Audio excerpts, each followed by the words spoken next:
everybody. My name is Dave Jackson, and this is Tales from the Backlog, where each week I'm joined by a guest to bring a game out of the backlog, play it, and discuss.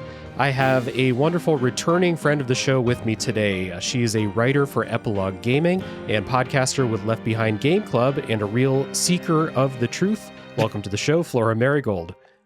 Thank you for the generous introduction there. Seeker of the truth is not usually in my bio, but I might add it now. It is today, for sure. It's great to have you back, Flora. For people who are maybe just joining us for the first time or jumped on the podcast bandwagon recently, Flora was here for 2 episodes in the past. We did The Last of Us Part 2, that was episode 78. And we did Like a Dragon Gaiden, that was episode 102. And so we're back with another one today.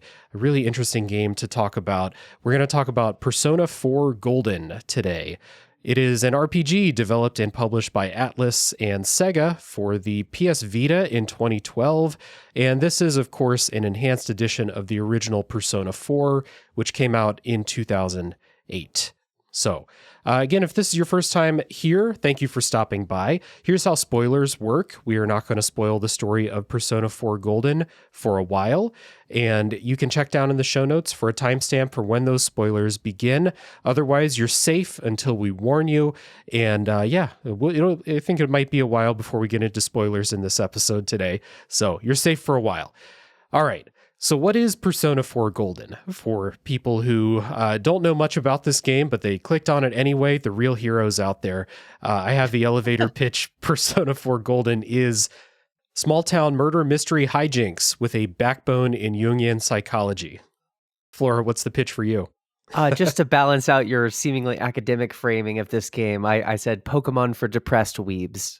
That's perfect. Yeah, we have to hit it from both angles, so I appreciate it. Sometimes it's me sounding smart, sometimes it's the guest. We trade off. So let's see. Stats for Persona 4 Golden. I played this on PC, almost entirely on Steam Deck. It took 80 hours to get through this game. Flora, how about you? I played this on Steam. I day one to this right when it got announced, Golden for the PC, and it took me 86 hours, which is par for the course with a Persona game. But I wonder how much of that time was inflated because I was reading a lot of it out loud, like on Twitch. But I still think that 80 hours sounds completely correct, even if you just played on your own. Yeah. They're long games. There's no getting around it. And I've seen other people's play times. 80 hours is maybe on like the shorter side even for this game. Like I didn't do side quests in this. I didn't like burn through without reading anything or anything like that. But, I'm normally on like the quicker end of playthroughs, still 80 hours. So still like a giant fucking game we're talking about here. Yeah, absolutely. And so much of this game, like, depends on how completionist you want to be. I think the symptom of playing a game like this on Twitch is you have a lot of diehard fans in the chat wanting to sort of backseat you through, like, oh, make sure you go to this hidden boss or whatever. And I absolutely did none of those things. Yeah, but still 80 plus hours for both of us. So lots to talk about and a lot of game here to discuss. So Persona 4 Golden, before we get into it proper, it was directed by Katsura Hashino, who, as far as I understand, has been the person at the helm for Persona 4, Persona 5, Metaphor ReFantazio, other games that have been covered on the podcast, by the way. Metaphor was episode 159, and so that was not too long ago now. And Persona 5 Royal was way, way back in the podcast history. That's episode 23 of the show. Wow. So, we're getting a little history with this, these kind of sets of creators, and we'll mention more of the names as we go along. But Flora, you said you day one'd this when it came to Steam. Was that your first time playing Persona 4 in general, or had you played the original? I never played the original, but I was very aware of it. I never had a Vita, and then I made this silly mistake somehow of on the PS3 buying the game, and it didn't work. I think you needed to like combine the hardware somehow to play it. So it sat there in my library unplayed until the Steam release. Okay. And I knew nothing about the game other than I was at that point a pretty big fan of 3 and 5. So it felt sort of like a no-brainer to fill in that gap. So you did play Persona 3 and 5 before playing Golden here then? Yes, it's a strange order and completely unintentional. In college, when I was like 19, I played 3 for a friend's recommendation. I think it was the Hmm. Fez edition, and then I played Persona 5 Royal after just the incessant like 10 out of 10 style reviews that were coming out. I played that like right when COVID happened. And then by the end of that same year, they announced Golden for Steam. I think just because Royal was still like skyrocketing in popularity. Yeah. So I didn't intend to play it in that order. I wouldn't recommend playing it in that order for a few reasons. But I after 5, which is one of my favorite games ever now, I wanted more of this style game, and 4 felt like an easy, like I'm gonna have fun with this, even if it's mechanically or graphically less intensive or impressive than 5 was. Yeah. Yeah, I agree. I feel like a lot of people came to, and not to I don't know if this is exactly your experience, but I think a lot of people came to Persona with 5 because it just got Mhm. it got so much bigger than the games that came before it. And I had never even heard of the Persona series before I bought a PS4, and I started googling best PS4 games, and it was like Persona 5, Persona 5, Persona 5. I was like, okay, cool. And then once I was assured I didn't need to play Persona 1 before, going into the series, I played Persona 5. I really loved it. That's why it's an early episode of the show here. And it was just interesting. Like, after that blew up, a bunch of people were like, okay, I would like to play 3 and 4 at least, but they weren't available on modern systems. And it was like a while before they ported them to PC and to Switch and stuff like that. Mhm. So I was ready to play this. I bought this game a long time ago before I actually played it for the first time. And speaking of playing things in a weird order, I played this directly after finishing Metaphor. So I rolled credits on Metaphor and started this game the next day. And we'll talk a little bit about that transition, but it's kind of unfortunate for gameplay, especially in Persona 4, to make that change. But also, real quick, want to shout this out. Part of the reason I played this is because it won one of my monthly Patreon polls. Yeah. And shout out to Matt Storm, Matt, aka Stormageddon, for submitting the game for that poll. Matt has a stranglehold on the poll winners at this point. I think they're winning by a lot. But thank you, Matt, for for submitting the game, and thanks to everyone who voted. That's why Persona 4 is here on the show. So, other than some let's say adjustment from going from Metaphor to Persona 4 and just being like, wow, this is kind of plain compared to the Yeah. visual overload that Metaphor can be at times, and like the combat system and stuff like that. Hmm. I thought Persona 4 was really good. I think the things that matter the most in these games are number one, you have to like the characters, Yeah. otherwise they're going to be slogs to play through. And I Yes. really like the cast in this game. That was a big win. Mhm. I thought the story was pretty fun. There's going to be some really interesting stuff to talk about later as far as the story is concerned. Yeah. I thought that it's really interesting having this perspective coming to this so late. Like, we're 15 plus years after it first came out, Persona 4, and getting into like the mechanics of it all and just seeing like, oh, they've iterated on this formula so much since this game came out. But I played them out of order. So I got the iterations first, and now I'm going back to this. Yeah. And there's parts of it where it's like a little bit unfair to make the comparison, but there's parts of it where I generally think that the gameplay got pretty boring at a certain point. So a little bit of stuff to talk about with that later on. But overall, for an 80-hour game, I did enjoy my time with this, and I think the things that matter the most were done well. I want to know. I have a couple questions, I think, but the Yeah. first one is like, on your own, if you didn't have the Patreon influencing your play order, would you have wanted to take a break between the style of game between Metaphor and because I totally would agree the iteration point you just made, I Yeah. think is going to make talking about Persona 4 a lot harder. That's how I felt because I did take a break between 5 and 4, but I moving mechanically backwards in terms of design iteration was such a detriment to how I felt about this game. It didn't ultimately impact my feelings about it, but I'm just curious how you felt going from one to the other right off the bat, and like what sort of like drawbacks that brought, if you're willing to speak about that. Well, I wouldn't say that I was like burned out on this type of game. So I did allow myself, like, I did not play this on a deadline. So, which is how I normally do this. Like, you and I have been planning this episode for months and months and months at this point. So, like, Mhm. I didn't play this on, like, okay, I got to get through this quickly. So that helps. But I Got wasn't like burned out on that style of game. And I was kind of interested in, traveling back in time, as it were, going straight into this. So if I was feeling burned out, like, I guess, like, I wouldn't have replayed Metaphor right after finishing it, but something Yeah. that's like, it's the same structure of game, but everything else about it's so different. Story wise, character wise, setting, everything else is so different. Yeah. I don't know if I played two Persona games in a row, but Metaphor Hmm. and Persona 4 were different enough, we'd say. Yeah. Yeah. I think that's cool. I think the other thing is considering Persona 5 as like the inflection point to a game like this. I think it becomes really easy to tangle and confuse some of the gaming systems and not necessarily the characters, because, like you said, that's sort of the lifeblood of these games, but even some simple mechanics like all out attacks, for example, just the way that these things work and the way that they slowly evolve from a design perspective.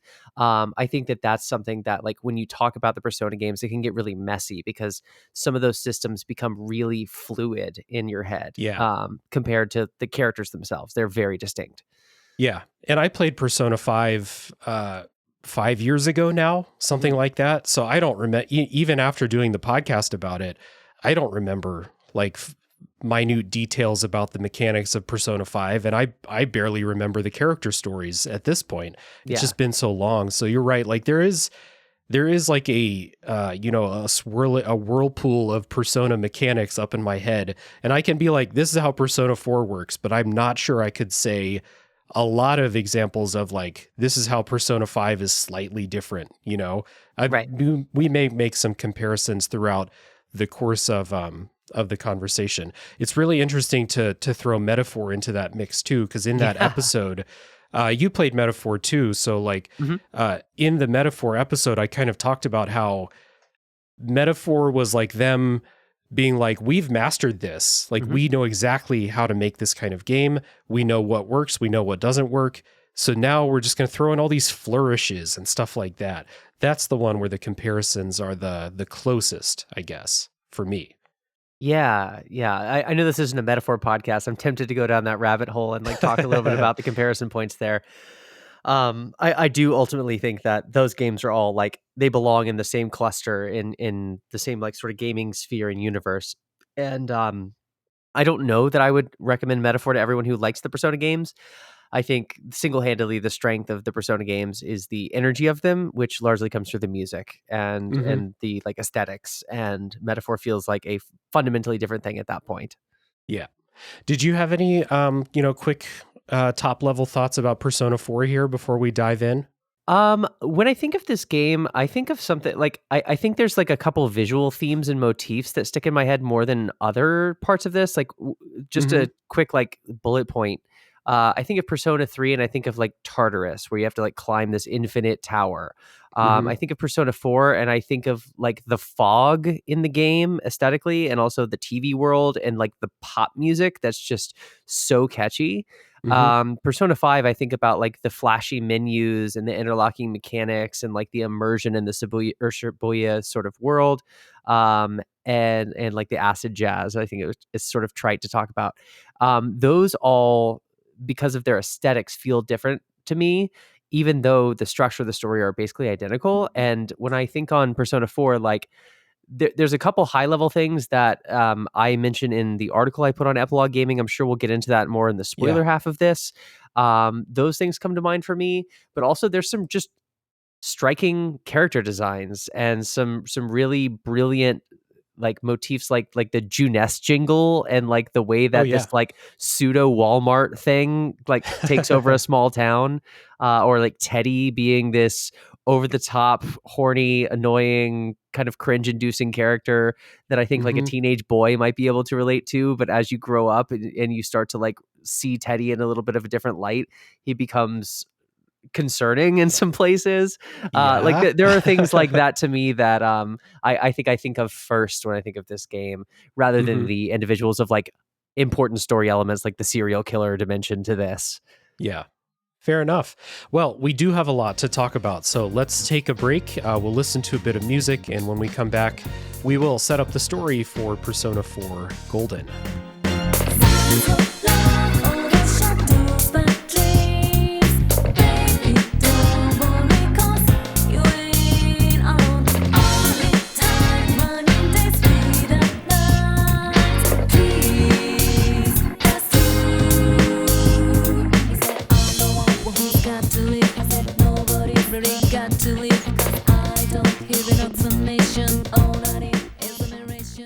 Persona 4 Golden's story has 3 primary writing credits to it. Want to shout them out. Azusa Kido, Yuichiro Tanaka, and Akira Kawasaki are the 3 names primarily given credit for the writing.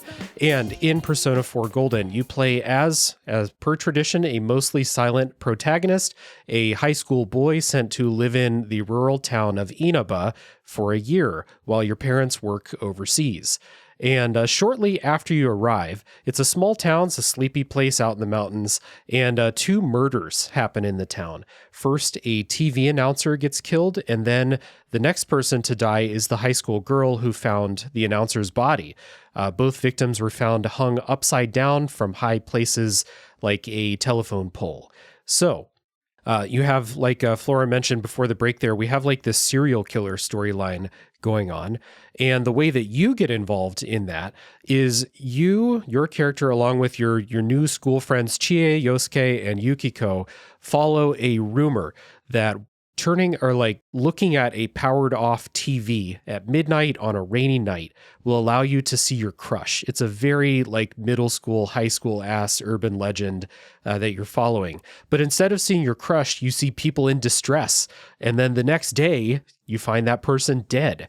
So you decide to investigate the connection between this midnight channel, as it's called, and the murders. And, you can also go inside the TVs. I'm sure we'll talk about that at some point. But the connection between the murders, the midnight channel, this world inside of the TV, that is the story of Persona 4. And it's not like we're setting up like an early game storyline that then evolves into something much, much different. This is basically the story for the entire game, is following the threads and investigating these serial murders. So I thought it was pretty fun. 80-hour story. It's going to drag sometimes. There's some pacing issues for sure. It's just when you have a story-based game that's this long, it's going to happen. But otherwise, I thought this was a fun story to take the ride along with. I think it's interesting that you mentioned the pacing issues off the bat, because that wasn't something I was super concerned with when I first played. But when I was going back through and specifically looking at how this game was originally received versus the Golden re-release, I didn't know this, but in the beginning of the game, they inserted like a playable section to make sure that you had the ability to save the game. And also, I think it was like 1 or 2 hours of like cutscene, because these games have this tendency to drop these massive anime episodes at you in the beginning and then turn you loose. And I think that those are those sort of issues with the pacing that like even the developers went back through with a fine-tooth comb and made it a little more streamlined based on like player and audience feedback. And I don't know how often that gets to happen with games. Usually these things are tacked on as like DLC rather than like structural rewrites. But that's something that I think as you get into the game, like the pacing stuff for me wasn't really the slice of life dimension of the game, which I think is like a core, like where people are going to find that it slows down rather than these like dungeon high peak story moments with tension. For me, like it was, I think having been spoiled at least with Persona 5, it was this sort of like procedurally generated dungeon crawling that felt really replaceable. That's where the pacing slowed for me in a way that I remember playing for the first time, it being a little bit less than thrilling. But the initial setup of the game, and like you said, like the synopsis of the story, I think is completely compelling, especially to tell like a focused story, which I think that even Persona 5 maybe it goes a little too big with its scope sometimes. Yeah, I would agree. As far as pacing goes, it's kind of interesting because the Persona games, because they're so long, and Metaphor 2, throw that in there too, they're so long, but they have like multiple levels of pacing. You have like Mhm. your day by day life sim type stuff, and that stuff moves really quickly Mhm. unless you're in a dungeon, which can take hours to get through. And if Yeah. the dungeons in Persona 4 are terrible. They're incredibly boring. Yeah. Unless you're like really vibing to the music as you go along. They're Mhm. super boring from a gameplay perspective. So like that can drag, but otherwise your life sim day-to-day stuff, it's snappy, it moves. And Mhm. then you have like, you have mini arcs with characters as you go. And then you have like this huge arc of the serial killer storyline, which, spoiler, you don't find the killer until very, very late in the game. So Mhm. like that storyline is not super satisfying by itself because you're there's a bunch of red herrings, stuff like that. What is cool is like those little blocks of different character storylines along the way. Similar to how, if anyone played Persona 5 but not 4, Persona 5 had you going into people's mind palaces and seeing their true inner self and stuff like that. And Persona 4 has a very similar setup, except the difference here is it's not always going into the palaces of these evil people around town, authority figures, etc. It's your friends Yeah. that you're helping out. So like I actually like this more in Persona 4 Mhm. because you get this full picture of who these characters are. Then they join your party and they're with you for the rest of the game, and they feel much more developed as characters Yeah. because you've already seen the stuff they try to hide away from the world. And so it lends to this cast being like really good, really close. Like they really sell the idea they're really close friends Mhm. well. So this was a big strength to me, is like going through those stories and then, having them along for the ride for another 60 hours. Yeah, there's a couple things there. I think one final note on the pacing for me is Yeah. I think the Persona games have like mastered this interlocking, like whatever sort of attention span you have is going to be Yes. satisfied by what this game offers. Yeah. Like whether it's the cool thing that I always found impressive and still do about these games is that there is this tension that builds in like a 30 to 60 day sort of timeline in game, and then hmm there's the day-to-day chunks that are split into little like morning and afternoon evening segments, and each one of those adds to some general sense of like cohesion with the game mechanically. Like if you go and read a book, which sounds incredibly boring to do in a video game, or you spend time working through someone's vulnerability with the family business they're inheriting, or hmm you go work a part-time job, or go dungeon crawling. Like all of these things end up benefiting the other parts of the game, and you'll get little stat boosts, or you'll be able to like fuse new personas, or you'll be able to bring someone new into your party. I think that sort of like mixed attention span approach to game design is really interesting and works really really well, at least for me. hmm Because I've been a long time proponent that like video games, especially RPGs, are like too long.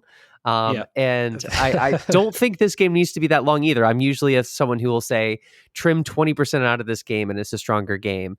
I don't know that I can confidently say that now that it's been 4 years since I played this originally.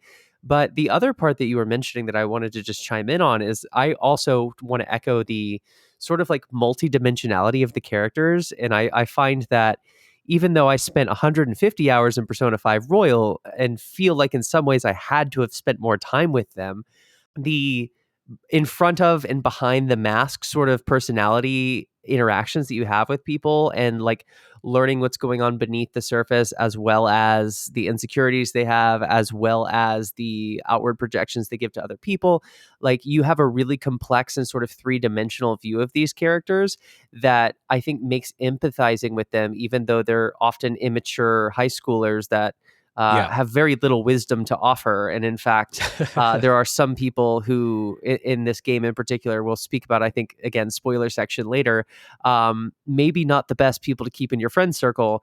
But I look back when I was in high school and I'm like, yep, that's a friend you have in high school. hmm It's just, I think that the depth of relationship you build with these characters in four is probably the strongest, having played at least three Persona games plus Metaphor. I would also say this is probably the most connected I have felt with the cast of characters. Yeah. I felt more connected with these characters than the ones in 5 or Metaphor as well. And I think it does boil down to you kind of know them as a whole person before you're expected to pretend that they're your best friend. Like you've already been through some shit with them by the time you get to that point.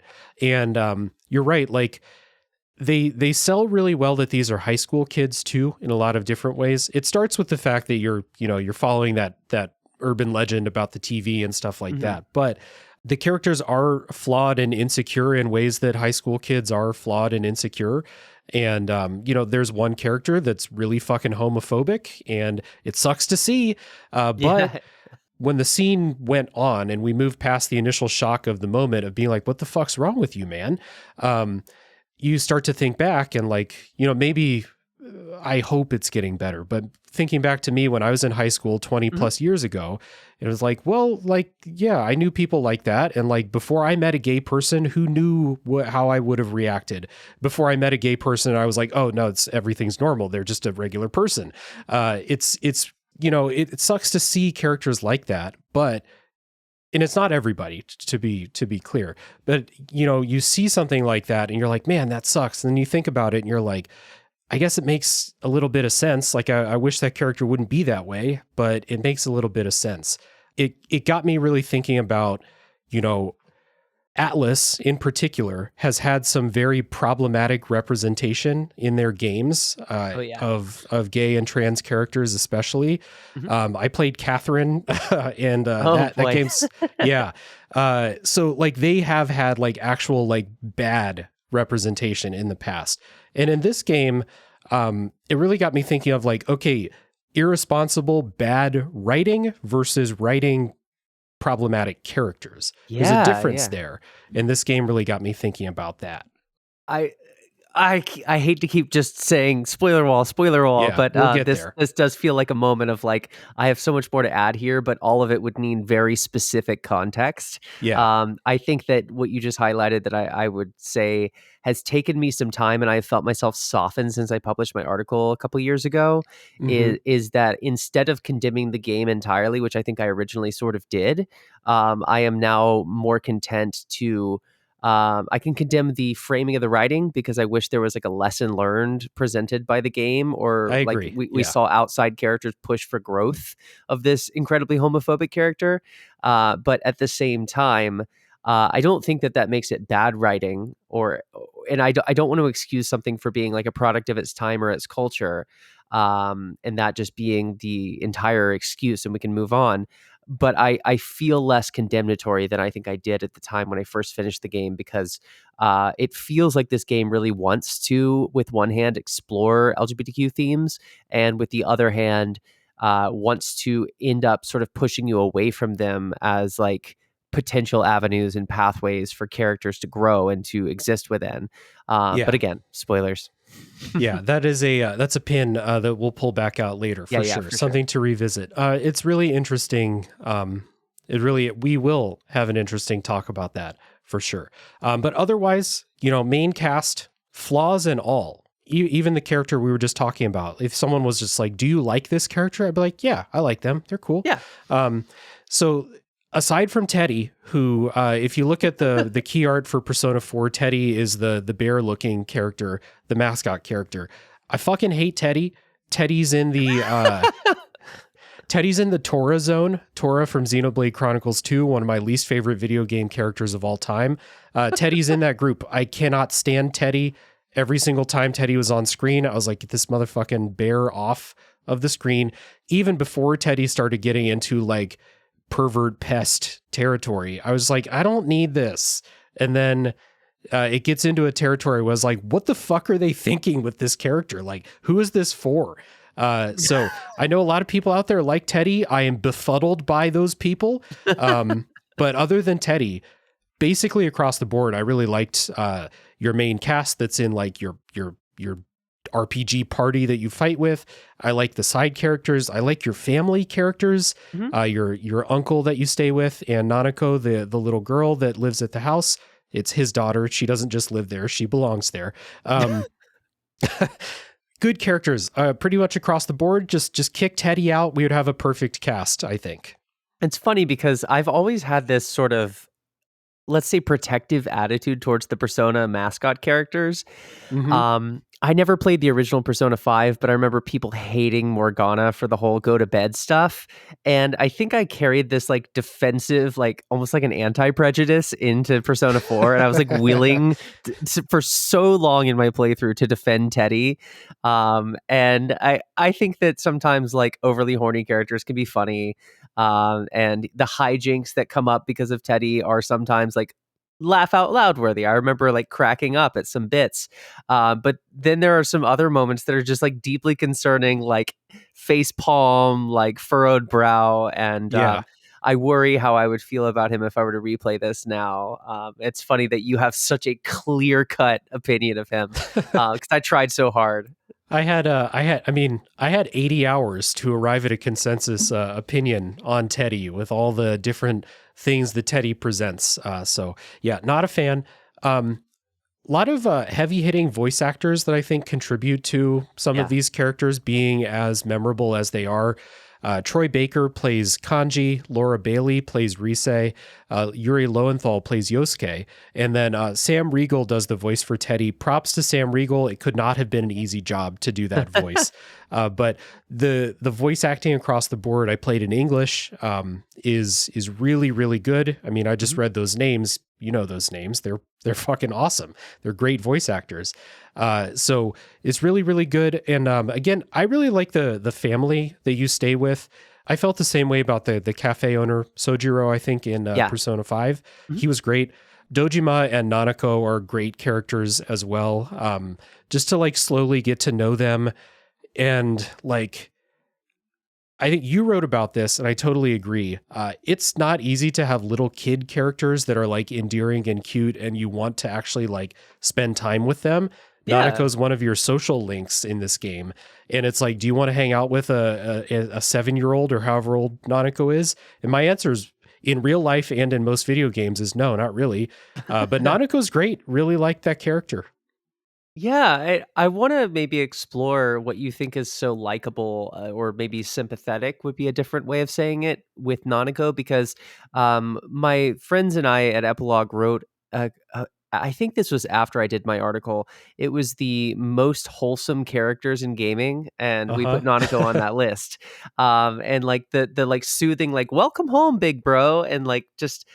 I think now it's hard for me to pin down, but since you've played it more recently, like are there any distinctive moments or qualities about that character that made you feel close to her? Because I think it's really an accomplishment to make a child likable.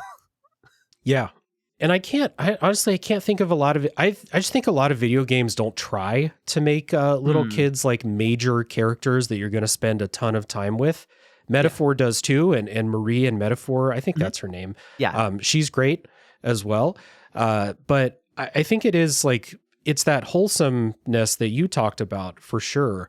But there is also more to her. And so like, it's Nanako's old enough that she has real thoughts and feelings of her own. She's not just like a little parrot. So she does the little kid, parrot thing. She loves to sing the Juness theme song and all of that stuff. And she more than anything like wants to, please, her adoptive big brother in a way and your friends and everyone. She wants everyone to like her in the way that little kids often do. But when you actually like get into what she cares about, because she is old enough to care about things, it makes a lot of sense where that storyline goes. We'll talk about it in the spoiler section. There's some stuff there that I thought was really, really good and effective. But yeah, it's hard. I would need more time to actually like pin down what it is. They just present her in a way that I think is really charming and endearing. Yeah, the closest analogy I can think of to answer my own question is like Haruka from the Yakuza series, where that's Right. another like that in particular is a hyper masculine series where like kids are very rare, and if they're there, they're like dropping their ice cream and crying before you get into a fight about it. Right. And Haruka is this sort of adoptive daughter of the main protagonist Kiryu in that series, and I also found myself really wanting to sort of like quote unquote protect her at all costs Mm-hmm. and I think that with Haruka, at least, it's easier for me to point out why that works because you have this character who's so stoic and so rarely showing emotion and like willing to throw himself on the line for another person like that, and to see someone just like prioritize and put everything, like including their life, at risk. I felt like a mixture of Dojima, like the dad character here, and then even your protagonist in this game, not to mention like the other cast characters and how they interact with her. I felt like there was this sort of like community, like protective feel that these characters show. And so we get like a Yeah. softer side of them. And that makes me vicariously feel sympathy and like, like want to check in on this character because everyone else cares already. And it's like proven to me, it's like rubbed off on me, if that makes sense. That's a good point. Yeah. It definitely helps you, everyone cares, therefore I care, that kind of thing. It plays into the small town setting too. Like, I don't know, a lot about small town culture in Japan, but this did feel like a small town versus Tokyo in Persona 5. It did feel like not only does everyone know each other, but you do have like a tight-knit sense of community. Like that example you gave with Nanako really fits, where it's like, Nanako's in trouble, everyone's going to band together to help out with whatever's going on there, because everyone knows Nanako, everyone loves her, and it's just a good example of that kind of tight-knit feeling. They sell that really well too. Yeah.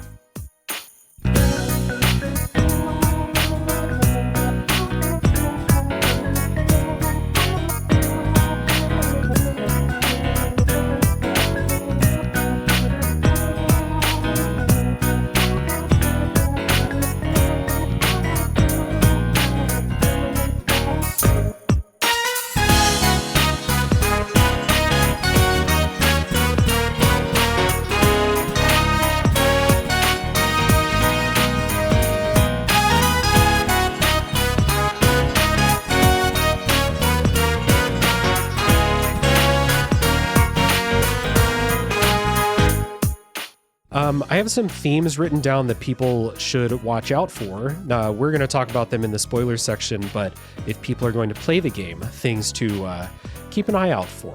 I think the main theme that Persona 4 Golden, big through line through the entire game, is finding a way to accept every part of yourself within the expectations that society puts on you. That is the one thing. And like they explore this through a lot of Carl Jung's psychology, as all of the games that these creators work on, every single one, I feel like I get a crash course in Jungian psychology by playing and talking about these games. Mm-hmm. There are things that, if you played Persona 5, if you played Metaphor, there are things that are being explored in the same way in Persona 4, just different settings and different groups of people in like slightly different situations. But those are like the main things that I really took from this as far as story themes. Did you have anything else or anything on top of those? This reminds me of a book I just read recently, which is a translation of the Japanese book. It's called like The Courage to be Disliked. And it's sort of a philosophical dialogue between a youth and like a cave dwelling philosopher a la Plato. And in the book, they explore Adlerian psychology, which I was not familiar with at all before reading this. Does that ring a bell for you? No. Okay, doesn't. so it's sort of like from my understanding, like a defector of or defector rather of Jung and Freud, and so sort of like borrowing directly from the tradition and then spinning off of it and saying that these founding fathers, for lack of a better term, were like wrong about a lot, and they're trying to explore the mind and the psyche and the unconscious in backwards ways that actually prevents them from reaching true understanding. So I think what this, just cutting right to the terminology and the chase here, what I think is interesting at the Adlerian view is that like we have in the Jungian tradition and like the Freudian tradition, this sort of like teleological version of the self, which is a smart sounding way of saying like we explore our sense of identity based on what has happened to us in the past. And sort of we define ourselves as like a linear like series of causes and effects. Whereas there's this other like alternative view, which is like called the ideological view. And it's a little more about like breaking free of those past things and making decisions to start anew and to like stop replicating patterns that you like the stories and the narratives we tell ourselves about our lives and how to interpret these past events like traumas. The sort of ideological view is a little more like rewrite your own story and stop allowing yourself to like, because you were abused in the past or something, like that's actually your opportunity to like tell yourself a different story and not allow yourself to become someone who's abused in the future. Like that's kind of a harsh cut and dry way of simplifying that theory. But when I was first playing these, it's very obviously Carl Jung, the shadow, the persona, the collective unconscious, all of these like key terms from his work. I think people who haven't read like I think it's like just Archetypes in the Collective Unconscious and then Symbols of Transformation would be the two books I would recommend people read if they want to like really get academic with this. But for me, what I thought was interesting here is like I really struggle with the self-acceptance part of all of this. I'm sure like all of us do to some level. But like something specific to me, like I'm a neurodivergent person and I struggle with masking a lot. And I think a lot of my own anxieties and a lot of my own like neuroses are like self-inflicted because I'm trying to anticipate the way that people are going to react to me if I'm being authentic. And a lot of the behavior that I use to like prevent those social interactions from going like in a negative direction and spiraling out of my control are actually like tools of manipulation that I've like learned over my life. And I don't view them as manipulating. But I think what this game explores really well with the individual character dungeons is the way that like we manipulate ourself into denying, repressing, or eliminating certain parts of who we really are. And being afraid, A, to confront them, but B, when we do confront them, sometimes that's too traumatic to actually grow from. Sometimes we regress when confronting trauma. And I think a lot of these stories that want to investigate psychology always have a growth narrative. And I think the story as an overarching thing does. But I think when we, again, get to the spoiler section, we can talk about some of those characters who maybe take that first step and then take two steps back. And I just think it's kind of, for better or for worse, kind of brave to see that explored through fictional characters. Yeah, I agree. It's an interesting way to put it for sure. And it is like you said with that alternative to Jung and Freud. I forget the name Adler. of it that you said. Adler. Yeah. That it's kind of focused on how you're going to move on in the future, and how you're going to kind of like take this new lease on life, as it were. And that's where a lot of these storylines actually end up going. But in order to get to that point, you have to work through all of that stuff. You have to confront the shadow and stuff like that. And that's what all of these stories are working on at some level, basically. As far as the storylines of your main characters in the party, the ones that host the dungeons for a while. So it's cool to go through those. We'll have a lot to talk about again in the spoiler section with specifics.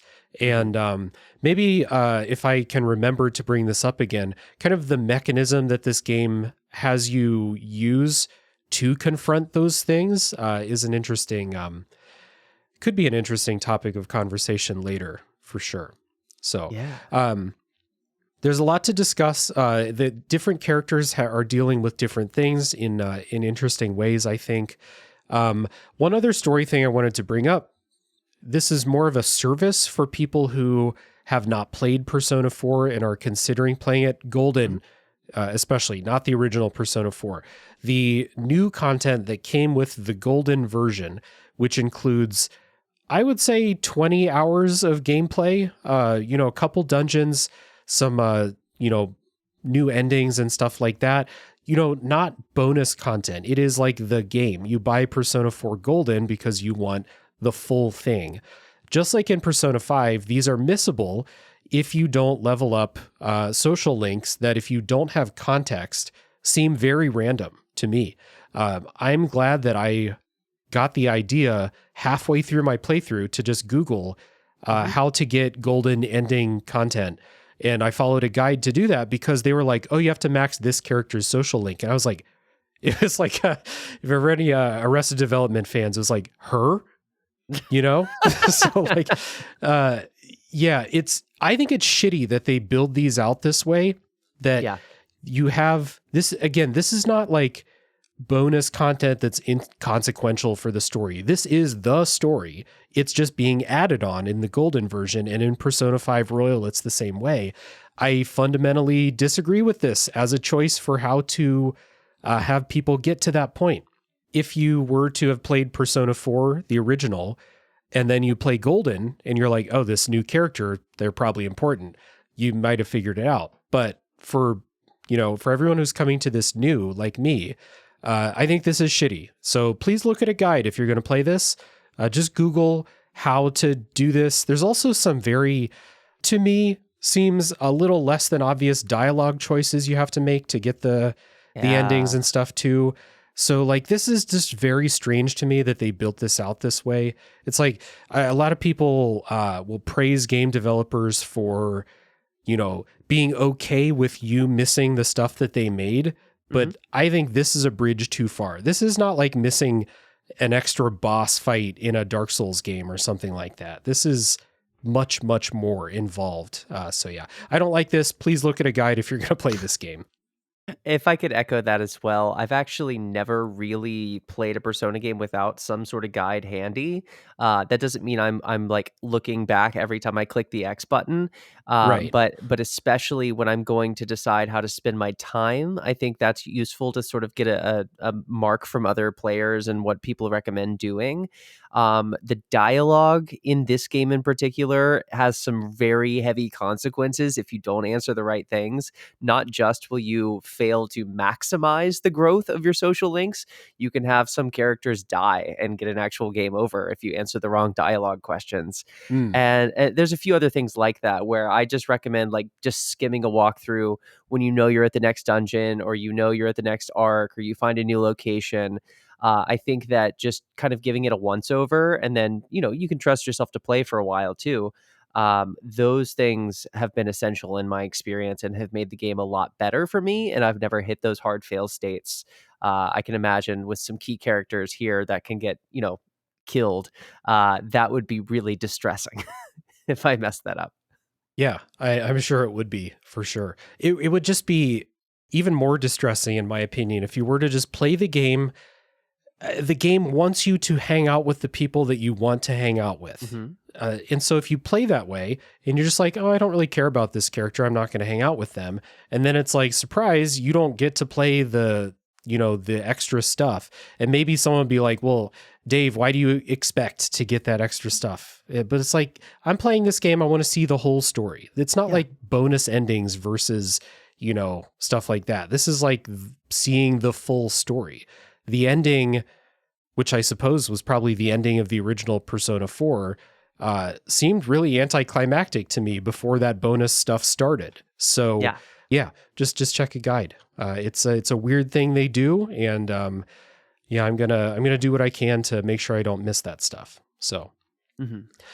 All right. Well, we've talked a lot about story stuff. We're going to put a pin in all of that. We'll revisit that in the spoilers section. For now, it's time to take a music break. And when we come back, we're going to talk about presentation in Persona 4 Golden.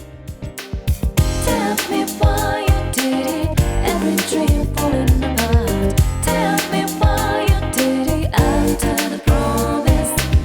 Still again. Oh, baby, I need your love. Looking so different, learning street life. Heartbeat, keeps on pounding. Heartbreak, you tell me goodbye. Heartbeat,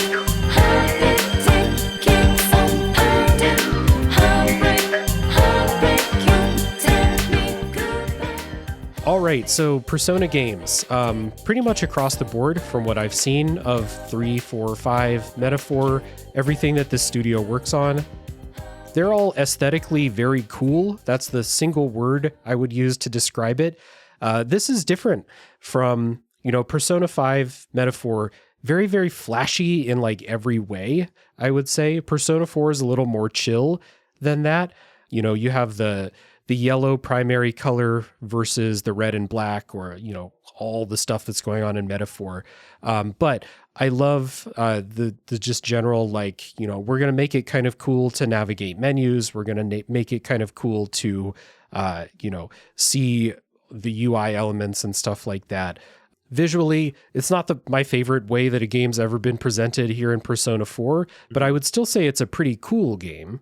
Yeah, it doesn't. Again, I wonder that I'm like unfairly comparing this to Persona 5 or even Metaphor here, where they have Yeah. like some stunning and kind of like unique and irreplaceable sort of dimensions to their UI. Like I don't remember really anything about Persona 4's UI. I can tell you like the font for some reason that sticks out really clearly in my head. But there's no like jagged like edges to anything, animations to how the menu pops up, anything like Yeah. that like rings through my memory. It's just kind of funny that this is that literally out of 150 plus episodes of this show I've done, this is the only studio I've ever made bullet points to talk about UI ever. This is the one.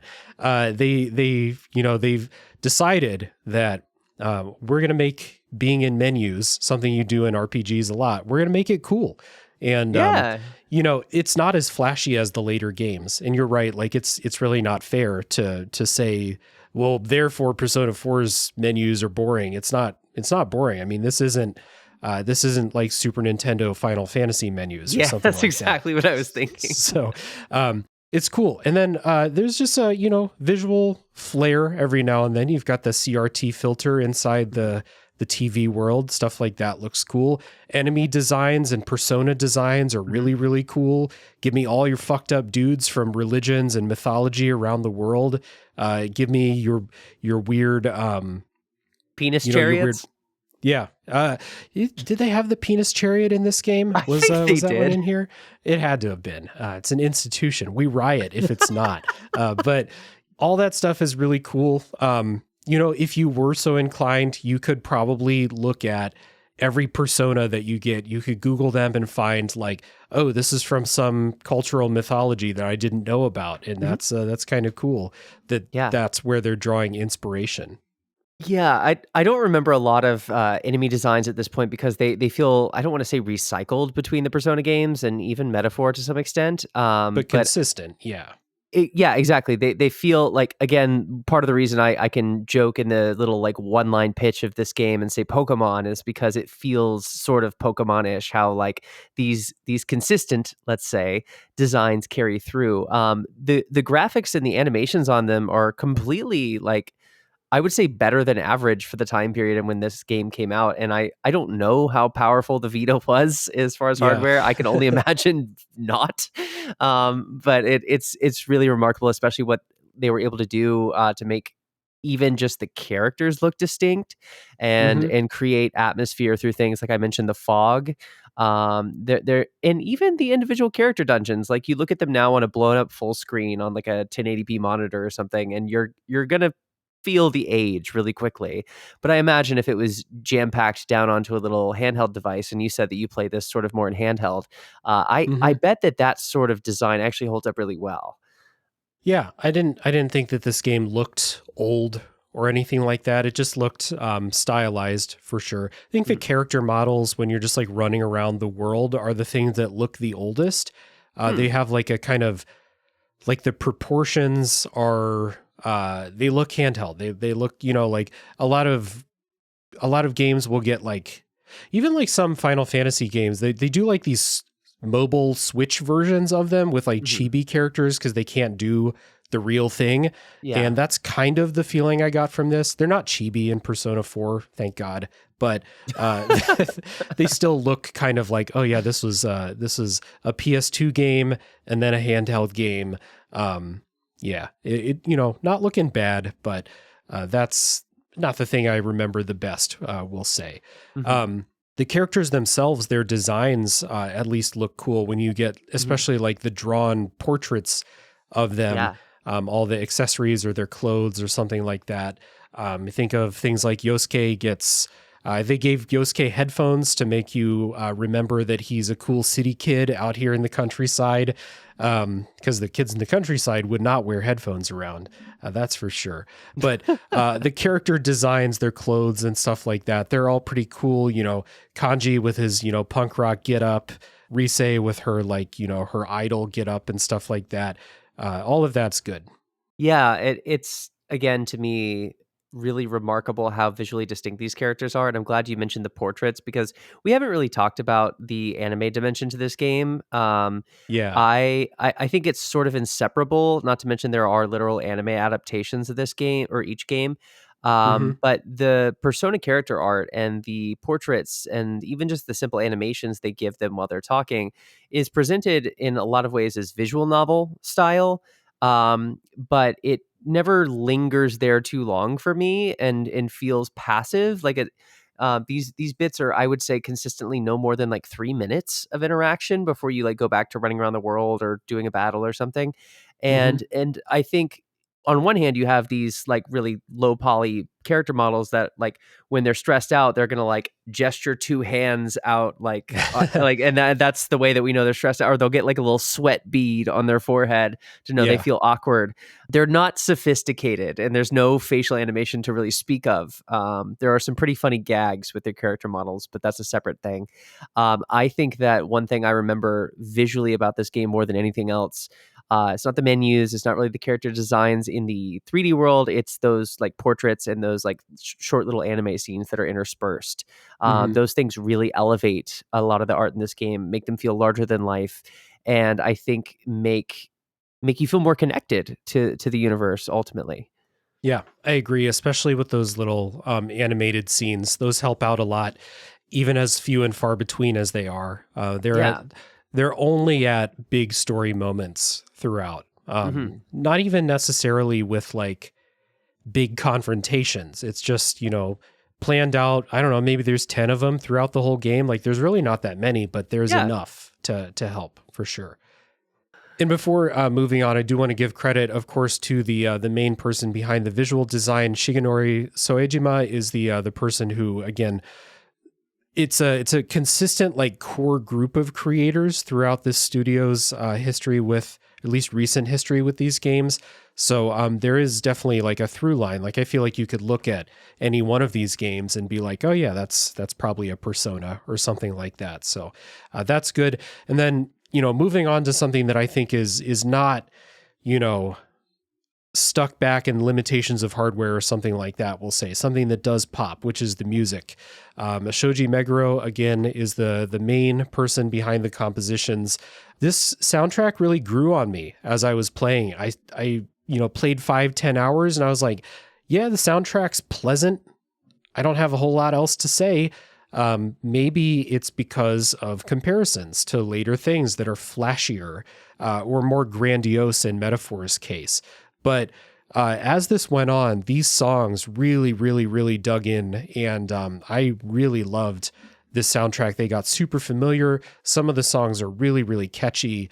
There's a really consistent, like, pretty chill pop vibe to a lot of like the songs you hear the most, like Signs of Love and Heartbeat, Heartbreak, and Your Affection. The songs that play as you're running around town, they're these very, very pleasant pop songs. They kind of echo the feeling that you have when school lets out for the day and you're Oh, unleashed upon the town. Like you're just like, yeah, this is fucking great. It's 4 p.m.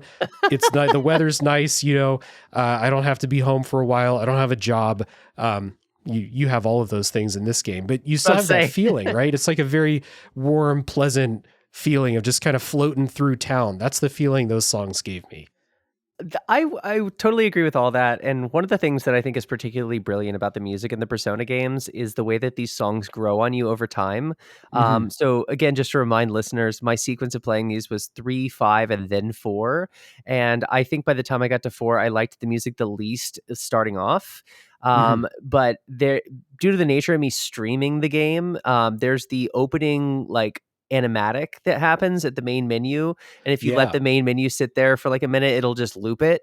And there, I don't know what that song is, if that's Signs of Love, or I think it's one of the songs with an English title. But there's this one little moment where like the song like it sort of like sets the tone for the game as it should. It has all the characters dancing around, and there's these dancing game spin-offs which are fantastic and ridiculous. And then there's this one moment where like everything cuts out, and then the singer's like, "It's snare in Inaba," and like that Yeah. little bit, like I would go so hard for that. Like it was the best starting soon music for a Twitch stream like Oh yeah. ever. And it got me so in the mood, got me so hyped. Like exactly the way you described like the getting out of school, like that feeling, it feels like you're having like a release of energy. And now I'm going back into this like fantasy world, this carefree place, which again, that's super ironic because there's a serial killer on the loose and all this. Yeah. But it the freedom that the music evokes, like a lot, like Persona 5, I think when I first heard like the battle music, which is super iconic, it was good, but it didn't like blow me away. By the 50th battle, I'm like timing the button presses to like hit the chorus like on the beat, the songs and the way that they consistently grow on you over the course, because you're going to hear them thousands of times. These games Yeah. are so long and there's not a lot of music variation in them, like in the specific like things you're doing, especially combat. I was so impressed with this game because like the dancey poppy music is not always my thing. The vocalist in this, or like the main vocalist at least in Persona 4 was probably my least favorite of the vocalists. And still by the end, I think that like I turned on some music earlier today when I hopped in the shower and I was just brought right back. And I was so in love and like nostalgic for this game in a way that I didn't expect myself to feel. I don't know if you've ever seen those Persona concert series where they have like all three vocalists live doing interchangeable parts. But like there's a reason the music drives thousands of people to show up to these concerts. It's iconic. It's definitive to what this series is. Yeah. I think if you were to pinpoint like one aspect of the Persona games that resonates the most with people, it is probably the music. Like it's the thing that it almost defines the series and sets the tone for everything else. Yeah. And the way that the Persona soundtracks are different from each other while all still sounding like Persona music is really impressive as well. And this one is like pretty chill for the most part. A lot of the songs that you hear, and there's a lot of variation too. Like there's some big band type sounding songs. There's some jazzy songs.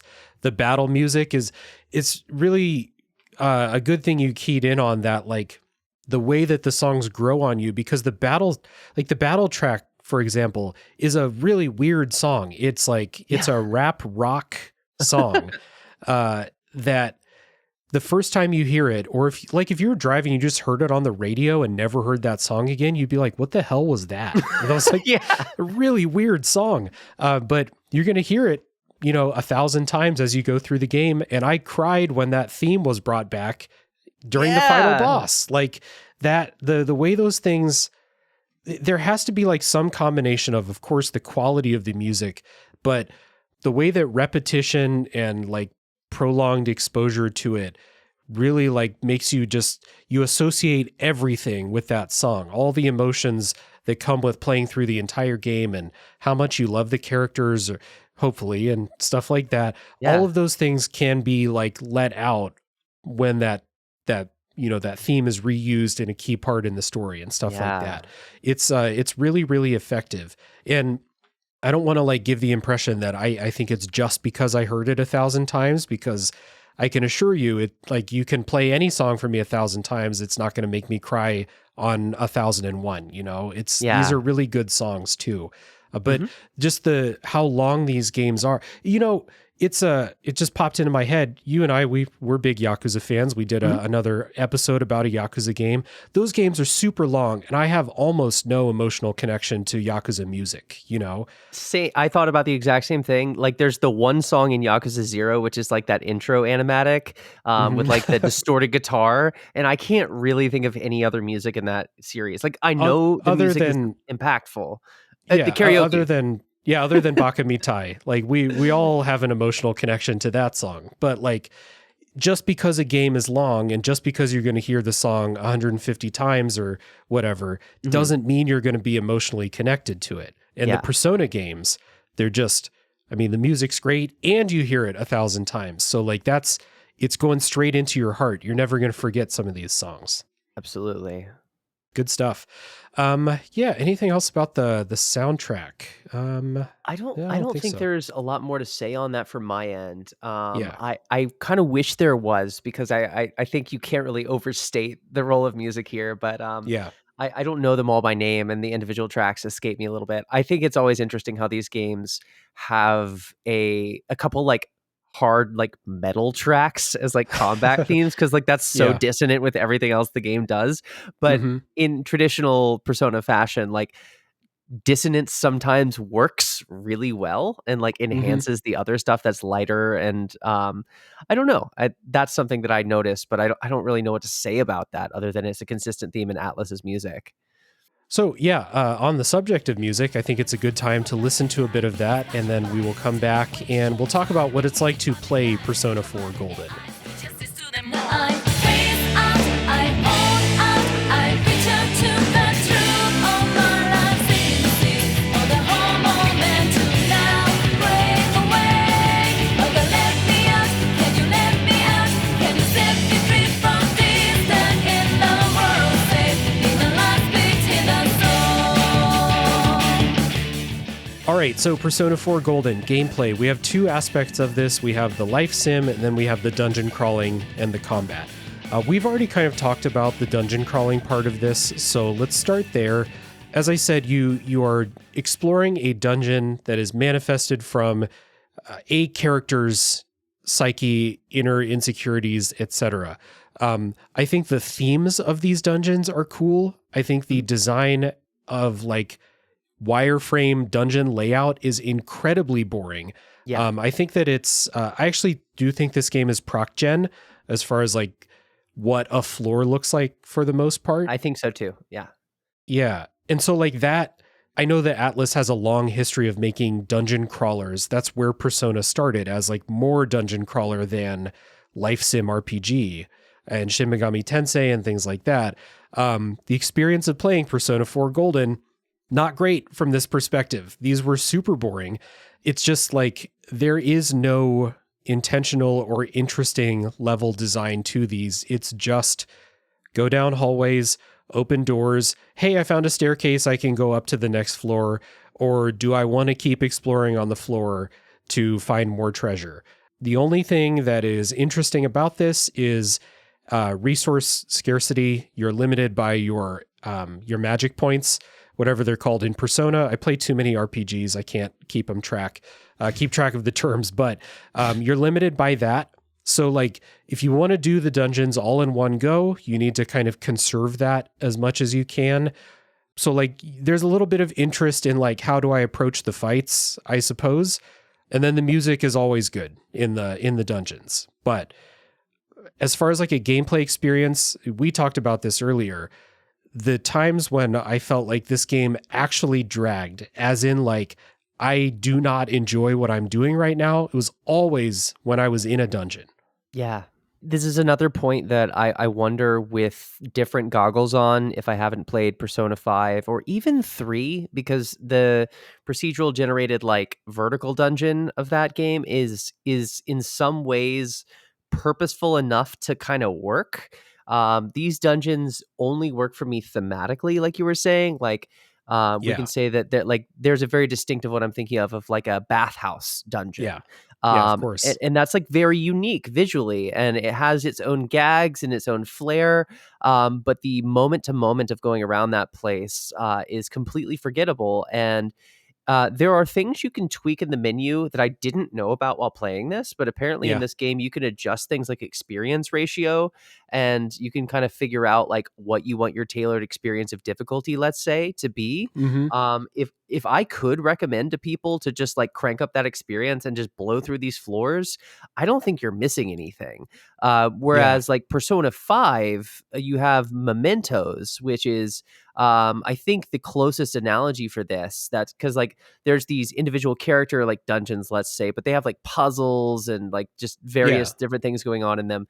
The memento section is literally just like go as far as you can until you run out of energy. But there's these little like checkpoints, and there are like actual like mysteries, and there's these like rare enemies that are not just reskinned shadows running on the floor. Those sorts of things, I think, made something like Mementos work for me way better than the character dungeons here. And I don't remember ever thinking that these character dungeons were too long per se. Like I don't know that any of them were like 10 floors longer than they needed to be. But the fact that I can't point backwards and say anything meaningful about them and what happened in them other than the story segments, I think is a design problem. And I wouldn't want a new player of this to get hung up on that and bail on this game if they got bored or got frustrated, like it sounds like you and I both sort of felt. Yeah. So like whenever not you, but whenever anyone, myself included, advocates for turning on any of those, assists, experience boosts, things like that, it comes at the expense of a design choice that the developers made, where it's like they've designed this challenge, right? Can you get through the entire thing with enough SP to fight the boss at the end of it? Because your recovery items are really limited. But in Persona 4, that's only a challenge for like a couple of dungeons. All the other ones I did all in one go because you get ways to obviate the lack of SP. Like you get skills, you get like Risei will refill your SP and stuff like that as you go through the game. That stops being a consideration. So it stops being like an interesting challenge. And it's more just like, and you do have to do some grinding to get up to like the level of the late game stuff. There are a couple of like walls where if you're not doing grinding outside of when the story makes you go into the dungeon to do that, you will fall behind. So that became, I don't mind this from time to time. I'll throw on podcasts and I'll grind for hours in RPGs. I don't mind doing it from time to time. But it's not like in other games, thinking of the old Final Fantasies, for example, where like, if you're not playing with a guide, you'll naturally grind because you don't know where you're supposed to go and you'll just wander around and fight stuff. That's not the thing in Persona because these are linear paths in the dungeons. So you're just trying to find the staircases. It's just not interesting. The thing that exacerbates this is I don't think the combat system grows enough throughout the game. I don't think the challenge of combat grows enough. Your strategy doesn't evolve enough across 80 hours to then make, okay, so the dungeons are boring, but is the combat interesting? And I got to a point in Persona 4 where I figured out optimal combat strategy for the early game, which is hit elemental weaknesses to knock enemies down and then do all out attacks or just deny them turns. That's how that works. And then in the mid game, it becomes important to use buffs and debuffs to, okay, the enemies are stronger. Maybe they don't have a lot of weaknesses to knock them down. So buffs and debuffs, maybe buff my critical rate so I can knock them down or just boost damage, boost my defense. But it doesn't evolve beyond that point for like a really long time. Like there is a long stretch where I was never challenged in any fight except for the one boss fight at the end of each dungeon and then like the final boss. So this isn't like me being like pro turn-based gamer Dave here. It's just like the combat is really samey and your strategy and approach to fights is the same for most of the game. So when you're bored by the dungeon design and what you're doing in the dungeon is running through hallways, smacking stuff, fighting them, and then you get into the combat and you're like, well, this is the same as the last 25 battles I did. It's not a challenge. It's just something I have to, you make sure this person uses the right attack. I'm not thinking really. I'm just executing a thing I've already learned. And then you do that for 40 hours. You start to get really bored by the act of going through this combat dungeon crawling portion of the game, which I'd be interested to see like a side-by-side of how much time do you spend in the dungeons versus how much time do you spend watching story cutscenes, doing life sim stuff. It's not insignificant. Like dungeons can be an hour or longer of time. And those sections don't move as quickly as the life sim sections do because you're just doing these, like nothing really changes noticeably floor to floor in the dungeons. It's old school dungeon crawling, like old school dungeon crawling. where like your reward is you get to go to the next floor. That's your reward. So yeah, I've talked for a while. I want to know what you think about the combat system or what you remember of it. But it's like, it's not a bad combat system, but for me, it doesn't evolve enough throughout an 80-hour game. I don't have a ton to add there. Like I would echo that this is sorry to keep bringing up Pokemon here, but like that was my first ever RPG growing up. And so like I think of like, you have your like water versus fire or like those sorts of weaknesses. It's the same sort of philosophy here of design.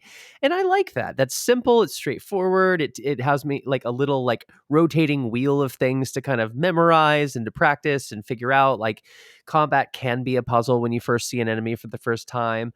You get a new character added to your party. And I don't know if you felt this way, but when new characters were added to my party, I don't remember distinctly being like, oh, thank God, I finally have someone who can use this element. Because your protagonist is so adaptable and can interchange all of these different persona types. You can functionally make your protagonist whatever you want it to be. And then you can have your little cast of characters. Maybe you want someone high in HP or high in strength or can use lightning or who knows. The one sort of exception that I feel like I remember is Rize and her sort of, I don't know what to call her role in the game, but she's sort of like an overseer of these dungeons. She's like doing intel for you. And you mentioned that she like boosts certain things for you, including refilling your stats.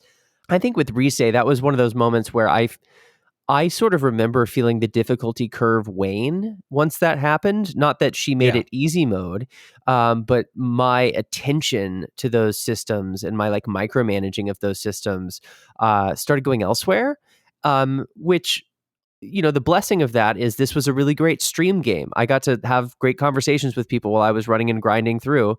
The other end of that is you do need some sort of stimulation at some point, or and like I don't, if you get, let's say, a late game character added to your party, they're not going to make or break your ability to move forward. They don't unlock this new pathway that you were stuck with. Like, oh, this person can like rip down elemental barriers, and I think that's fine ultimately, because I found myself adding characters to my party that I liked, like I felt connected to, or something of that effect. And I don't think I was really concerned too much about their abilities, which is a sort of a shame for a game that's so mechanically driven in this way. Like you said, it's not an insignificant amount of time you're doing combat. But I didn't hate combat or anything. Just to reemphasize that, I think the music makes it bearable. The aesthetics, combat's pretty quick once you like pick it up, and it becomes really automatic and instinctual. I see this, let's say, treasure chest, and I know I can hit it with fire, and then it dies in one hit, and I can sort of just spam my way through that combat while thinking about something else. That's not a great sign about game design in terms of me being hooked as a player, but I'm so invested in the story that I'm willing to like kind of push through whatever this current little barrier is. But my philosophy of playing games is almost always turn it to easy mode. I don't love dragging out and drawing out combat scenarios. If I can punch someone 14 times instead of 36 times and get to that same cutscene, I don't feel like I'm cheating myself out on an experience. And I think that this game, if it were to become more difficult or more gradually like more complex with its mechanics, I would like that better. It would feel like I was doing something a little more active. But I don't ultimately feel negative about the combat. I feel like it's samey as the other Persona games. 5 is just such a high bar that, again, I don't want to be unfair. Comparing it to 5 is like, that's the peak. They mastered this combat system there by all the add-ons, and those add-ons grow throughout all of Persona 5. I also wish that happened here. Yeah, this is the part where my comparison point from playing Metaphor directly before playing this really came into play, because Metaphor does slowly just increase the complexity of the combat system to the point where, like, at the very end, I felt like I had to be an absolute master of everything that was available to me in order to beat the final boss and the optional bosses in that game. And in Persona 4, I felt like I hit the point of mastery at like hour 40 in an 80-hour game. And so it's like, I don't think it's personally unfair to say that the later game by the studio did this better than Persona 4 because I can look at Persona 4 in comparison with any RPG that I play where I would level the same criticism of like combat stops it like honestly aside from like boss fights, combat is not really interesting past a certain point, and you do so much of it. And I in my experience, I don't think the battles are fast enough where that stops mattering. I remember that being a thing in Persona 5 where it was like a battle could be 20 seconds long. Not in Persona 4. They're minutes long. You're going to hear a lot of that song. You're going to hear the full song in a lot of those fights. So I think it's an interesting point you bring up about the protagonist being able to do everything that kind of like takes away some of your strategy. Whereas it's interesting because in Metaphor, everyone can do everything. Yeah. But I felt like I had more strategy in that game. Almost like counterintuitively. I like it when characters are like they are the side characters in Persona 4, where characters have a set role to play. And so within those roles, there's a little wiggle room of like, do I want Kanji to focus on electric stuff or do I want Kanji to be a physical attacker? Stuff like that. And I agree with you that everyone is useful, which is good. I had a very like utility focused lineup that I used. Unfortunately it included Teddie, but Teddie had all the best buffs and debuffs. Me too. So yeah, despite how much I didn't like Teddie as a character, Teddie was great in battle. So he was there for the final boss. So yeah, it is interesting how you lose some strategy, you lose some importance of other characters because your main character can do anything. And if you're really good at the Persona fusion system, or if you look up the answers, you can basically build your protagonist to be so good that nothing else really matters, I think. Which, if you look at it from the perspective of, I want my 3 best friends in combat with me, and it doesn't matter how quote good they are, that's cool that you can do that. You're free to bring your best friends to the final boss fight. From a mechanical perspective, it does kind of leave you with like, well, Teddie has some buffs and I want my main character to do something else, but my main character could do all those buffs. It doesn't really matter because my main character can hold fucking 18 personas at the end of the game. You can do literally everything. It does take a little bit of like strategizing away, I think. Yeah, I mean, in a perfect world, I would have 3 Teddies in my party, but we can't all win here. I feel like since you admitted that you had Teddie in your party, I think mine was Teddie, Kanji, and Yukiko. I think that was kind that's of exactly what mine was too. Really? Okay, I feel like that was my default. Maybe it was Naoto instead of Yukiko, but Teddie and Kanji for sure. Yeah, I think I switched Naoto out a few times too, but like there was like never a Yosuke moment in the party. Yeah. Chie was, as soon as I could, she was gone. So I don't know if that's I think that's literally just a character bonding thing, and it's sort of a weighing of like you said, like my closest friends versus like who's mechanically the most useful. Yeah. We don't have to get into this like specifically, but I do want to give a special demerit once again to Atlas for having some of the worst status effects in the business. I hate turn-based combat games that make you want to use limited skill slots on status effects that don't work in combat. Anytime you would ever want to poison or paralyze an enemy, you can't, because bosses are immune to everything. There might be like special cases where it's like, actually, this one boss, you can enervate them. Let me know if I'm wrong here, but these games, I mean, this is something I get on Final Fantasy IV as well, but like a lot of times you'd be like, oh, it would be really cool if I could put this boss to sleep. Nope, you're not doing that. So why waste a skill slot? They really want you to care about these, and they're just not good. So I just wanted to throw that out there. That's something, unless you disagree with that assessment. I don't really disagree here. I want to add that the actual show note here says, and I quote, status effects are dog shit. I just thought that made me laugh when I read that. Yeah. But I've never, as long as I played video games, been a fan of status effects in RPGs. There are a couple of games where I will use them. And I think like I just recently finished Omori recently. Like that was a game where I was leaning on those status effects, which are like emotion based all the Yes. time. I felt like that was sort of essential to play that game. But most of them, like you describe it, feel like a wasted slot. Like I would almost always rather have an extra attack or a healing move than something that'll like throw confusion on an enemy or freeze them. It Yeah. In theory, this would work out mathematically because if you pause the enemy from attacking for 4 turns, you'll make it up by hit number 2 or 3. I just feel intrinsically like that's a waste of a move when I play an RPG game. And RPG game, oh my god.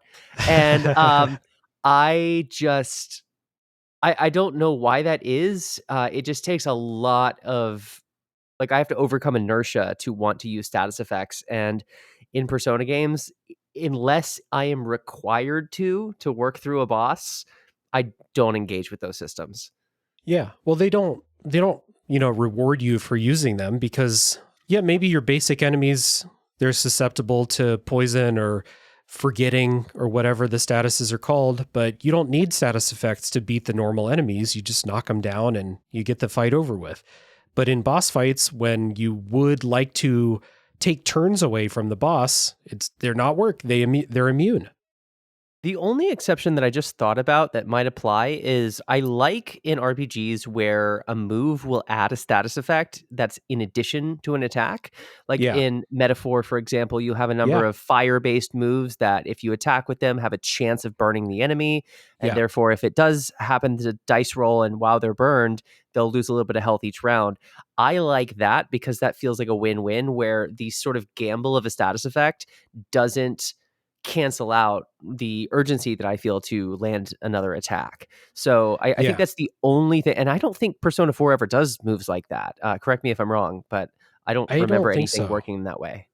Or Maybe like even electric yeah. with paralysis or something, but Yeah, I was gonna say, like, even if they do, I don't remember that proccing often enough to be memorable or part of the strategy, really.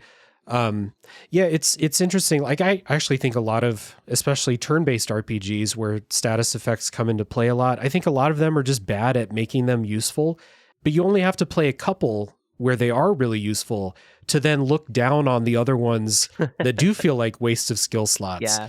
where it's like, you can't beat Darkest Dungeon without using status effects, and it's really, really effective in that. And Omori is another example, and the Larian, Divinity Original Sin, Baldur's Gate 3, those games, they're all really, really useful things. They don't feel like wastes of turns or skill slots because they have huge utility. Whereas, like, in this and in the old Final Fantasy games and in even like basic story level Pokemon, like, you're full of status effects, but you don't ever need them. Mhm. In high level Pokemon, maybe if you're doing battle towers and stuff like that. But anyway, suffice to say, you're building your characters in Persona 4. Just skip the moves that put enemies to sleep or whatever. You don't need them. They're not going to work anyway.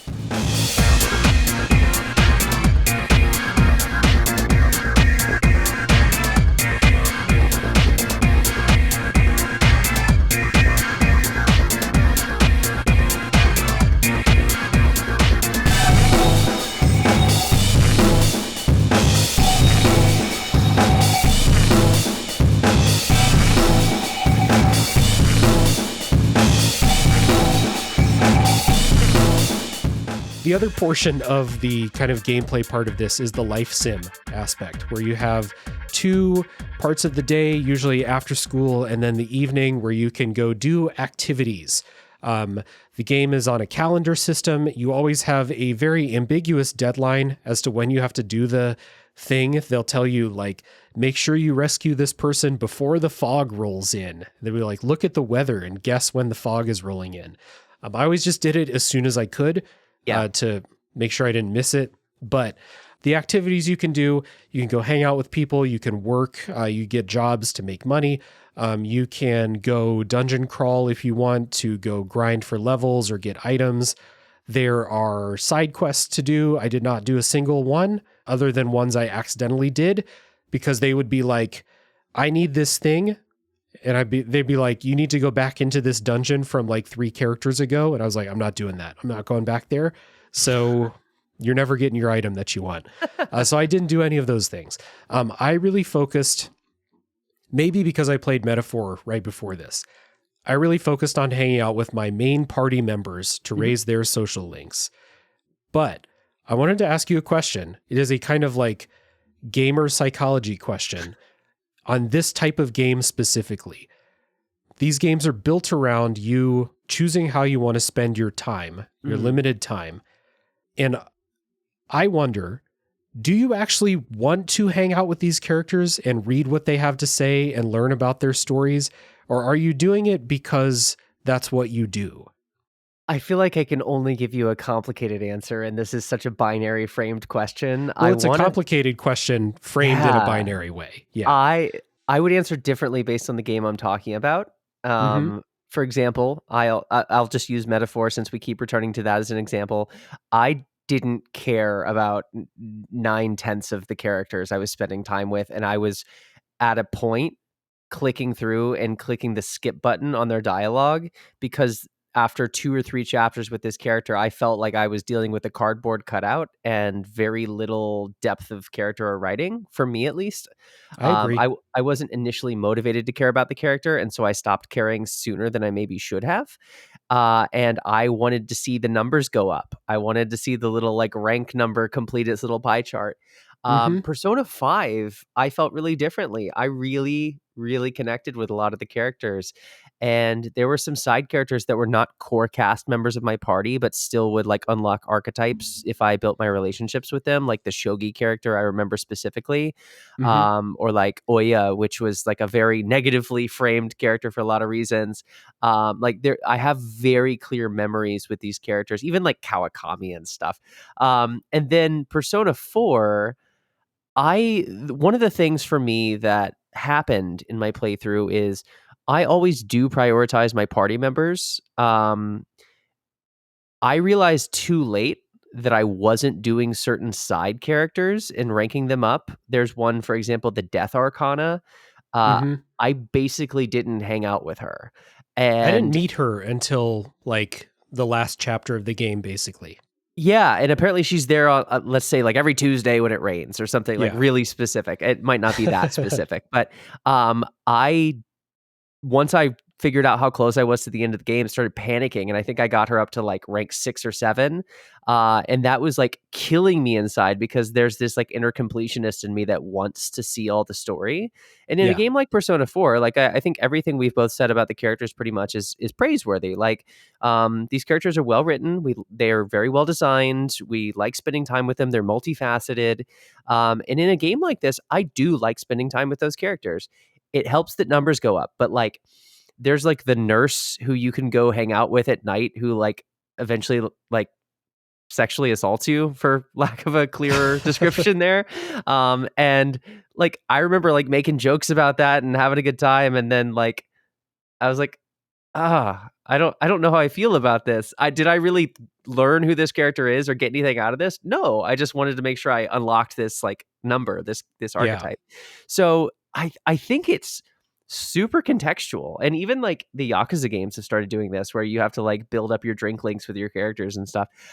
I usually like that when abilities are attached to it. That'll make me by proxy care about the story or the character a little more than I otherwise would. So it's like an effective design decision at the very least, because it motivates me to engage with the story. I don't think I'm motivated just by a curiosity to get to know these characters better in most cases. I think I already have to care about the character for me to want to spend that time, or else I'll be doing the Metaphor thing where I hit the start button to skip.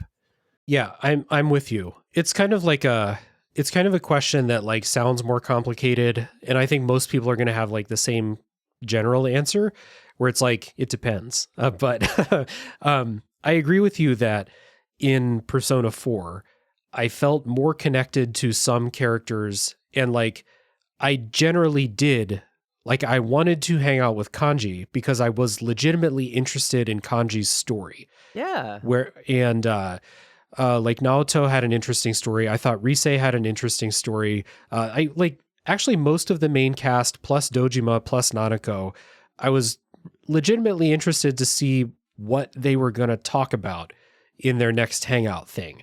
But I did catch myself with some of these side characters, like the basketball team and like the daycare lady. I started that quest way too late. I was like not even close to being able to max that out.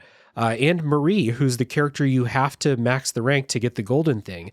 I did not care about Marie's story, but I was doing it because of that reward for doing it. Now, Marie, that's a little different because I wanted to get the entire plot of Persona 4. But like the daycare person, the basketball team, I, in my head, caught myself like in that gamer psychology trap of like, I'm hanging out with these characters. I do not give a shit what they're talking about, but I'm doing it because this is what you do in these games. And I want to have bonus levels when I fuse personas. That's the only real benefit of leveling up those like really side links, you know? Yeah. Plus it's like, well, I've already leveled up everyone on my my team. Now I need to find another way to, you know, spend my time. I guess I'll go hang out with the band girl, and I don't care about that character at all, but it's just, I guess, and it's fucked up too. If you really think about it, it's like, okay, canonically, my character's in a relationship with Yukiko, but once the relationship's at level 10, I'm never hanging out with Yukiko again because there's no material benefit for doing that. There's no new dialogue. There's no new story. There's no new mechanical benefits. Yeah. So sorry, Yukiko, I'm going to go hang out with the band girl because I'll get a bonus persona level later on in the game. It's kind of weird when you start thinking about how these things actually work. It's crazy, and I just to out myself here, when I played Persona 5, I did like a harem route where I romanced literally everyone that I could in the game. Yeah. And so there's this like comedic scene later in the game where that comes to haunt you. Yeah. And I went into Persona 4 kind of wondering if there was something similar to that or not. My philosophy in video games is almost always romance everyone like at all costs. And I think it's a really strange mechanic that you can have a relationship with the character and then max it out. And then like there's no maintenance. That's weird. Right. The one thing that is maybe to the game's credit or in this favor is that these games limit when you can see certain people. Like there'll be, let's say that this one character's hanging out in the school building every afternoon, but like certain days they're not there. And so you have to figure out some way to spend your time, like you just mentioned. And I think that that's a cool design limitation that maybe would work. It could be a strength and it could also be a weakness of the game, because the strength of that is that it encourages you to diversify how you spend your time. You engage with more of the mechanics of the game. You grow other stats and including your relationships. The downside of that, I think for me at least, is that I get into this, again, completionist mentality where I'm like, I feel like penalized if I miss that one interaction and I have to go a whole nother week without seeing this character. Like I would love to be able to have some agency and just prioritize who I'm going to build my relationships with first. And when I'm done, I'll move on to the other side characters. That's usually how I go about these things. I like that it encourages you to explore, but I also think that I wish the game would trust me to sort of like, I don't know, pick and choose who I explore first, and that way I could really focus on a story and like take that whole narrative in cohesively. I don't remember if Persona 4 does this, but like some games will even like give certain like calendar date or events that have to happen before you can unlock that next story chapter. I think that's like a cool way to explore that limitation as well. But probably very weird. I love the social sim elements of these things, but I try not to think about them too hard. Just like I try not to think about the fact that these are high schoolers. And that's weird for me for a lot of reasons. Right. So I just, there are certain like mental expectations, like when you watch anime and stuff, you just have to check those at the door. If you spend too much time like analyzing them, I think you're going to be taken out of the experience, and the relationship system's kind of like that for me too. Yeah, for sure. Interesting way to frame it, that, you know, there's no maintenance of relationships. Like, you know, I hit level 10 relationship level with my wife years and years ago. No more maintenance required. We're good. I can never talk to her ever again. We're cool. She'll always be there when I feel like talking to her, if relationships work the way they did in Persona. Interesting. You talk about like the kind of wanting to kind of plan your stuff out. and the game not, the way that everything's jumbled around with characters' schedules and availabilities and stuff. I think that's what plays into this game's really compelling, like, okay, one more day, Yeah. because whatever you wanted to do, maybe you weren't able to do it that day. And then you did something else, which maybe unlocked something else. And then the next day comes, now you have two things you want to do. You can only do one, because like at night, there's not a whole lot you can do. Unless Nanako wants to hang out, then you hang out with Nanako. But a lot of times at night, I would just be like, "Oh, I guess I'll read a book. I don't really, at a certain point, you don't really need those personality traits to raise anymore. Yeah. Although you do want to focus on those early in the game when you can. But you do get into that kind of thing of like, a new day has started, school's over, I have my free time, I have 4 things I want to do, but you can only do one. And then that one thing that you choose to do might open up something else. The next day comes, and you're like, well, fuck, I got stuff to do. I can't turn the game off. So like that contributes to like the parts of this game that move really quickly, pacing wise, are those parts where you're just free to do your after school stuff and just kind of do the life sim stuff. Those move day. Like a day can be like a minute and a half long in here if you're just doing like really quick stuff, and even if you choose to hang out with someone, that's maybe a 2 to 3 minute conversation that you get into, and then that part's over and you move on to the next day. So I have complicated feelings about like why I'm doing the things I do in these life sim sections. Yeah, me too. But I enjoy the characters, and these sections move really, really quickly. So it's really compulsive. It's part interest, but also very gamer brain manipulation by the developers to set up that loop. For some reason, I'm reminded of, in my opinion, I think one of the most compelling, like, character relationship building designs I've ever experienced is Mass Effect 2. And I found myself like, I was really skeptical to play the Mass Effect games. I'm not big into sci-fi video games per se. I liked the first one, had a lot of frustrations. The second one blew my mind, like absolutely adored that game. And I went out of my way to do every possible side quest and build every single relationship I could with your crew of characters. And I think mostly the reason that worked for me is because I was having the simultaneous benefit of playing more of the game that was already fun. Like the mechanics of those side stories are the exact same as the main game. And then I had a very one-on-one depth building relationship that felt like it recontextualized how I saw this character moving forward. And I felt like it was additive in a way that wasn't like difficulty gated, or in the Persona case, like I didn't feel like I was sacrificing anything. Like I could just choose to pause right here, and I'll just pick up the main story tomorrow. And I could really like delve into this character. And some part of me wishes that these games did that, but it would then obviously take away from the sort of like mechanical clockwork elements of these. But I'm thinking about that, I think, because the life sim things feel so split and so detached fundamentally from the more like active parts of the game, like the combat. I don't need the game to do both, but I kind of, in some ways, wish that, let's say Persona 6 or something, has a little more integration between those, because I know the life sim stuff in the Shin Megami Tensei series was like added gradually over time. I think it would be interesting to explore, like, since most of your characters go into combat with you anyway, what if you could have those one-on-one moments in a way that would like enhance and build on the stories, rather than it just being this separate thing in a vacuum happening over here. Yeah. The writing doesn't really change either after those stories. It's not like that would be probably really hard to do, to like weave in writing that would react to what you've done. But even just a line here or there would be nice. Yeah, I agree. I think like some of the side stories that you do, and when I say side stories, I mean like the social bond rank up stories that you experience with the characters.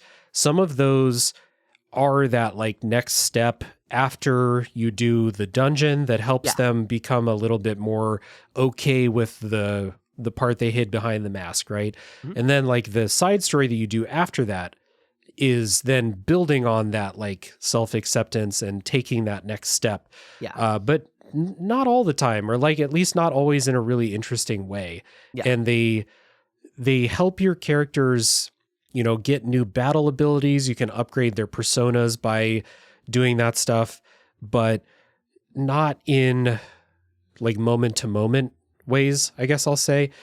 So it does build on it a little bit. There is a little bit of connection to it, but maybe not as strong as something like Mass Effect, which is a really high bar as far as like companion stuff, we'll say.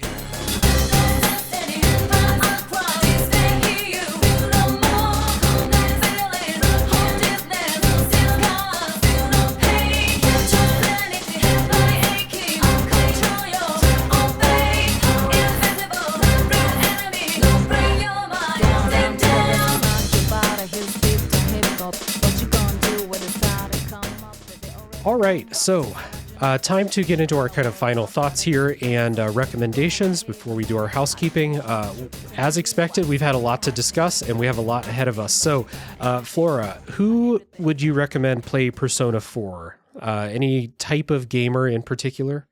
I think it's kind of a hard recommendation because you have to like long games, you have to be into anime, and you have to be willing to do a lot of just like repetitive RPG combat. That being said, if you care about characters, storylines, emotions in games, exploring psychological themes, humanizing a lot of complex sort of relationships, and also it's worth mentioning like the diverse like age range of characters in this story. Like it's not just even Mm-hmm. though high schoolers, like you have that like little kid Nanako and you have this old lady who's about to die. There's everything in between, and I think that this story is really almost like a prolonged soap opera, and that's meant as a compliment. Mm-hmm. I would say, like, if you've never played any Persona game before, like easy like pulls would be if you've played Yakuza games or Final Fantasy games. And also, if music matters to you in games, I think that this is one of those hallmarks that I would put up there, like all three Persona games, really, but the Persona series as a whole, I think is a contender for that top of the top best soundtracks of all time.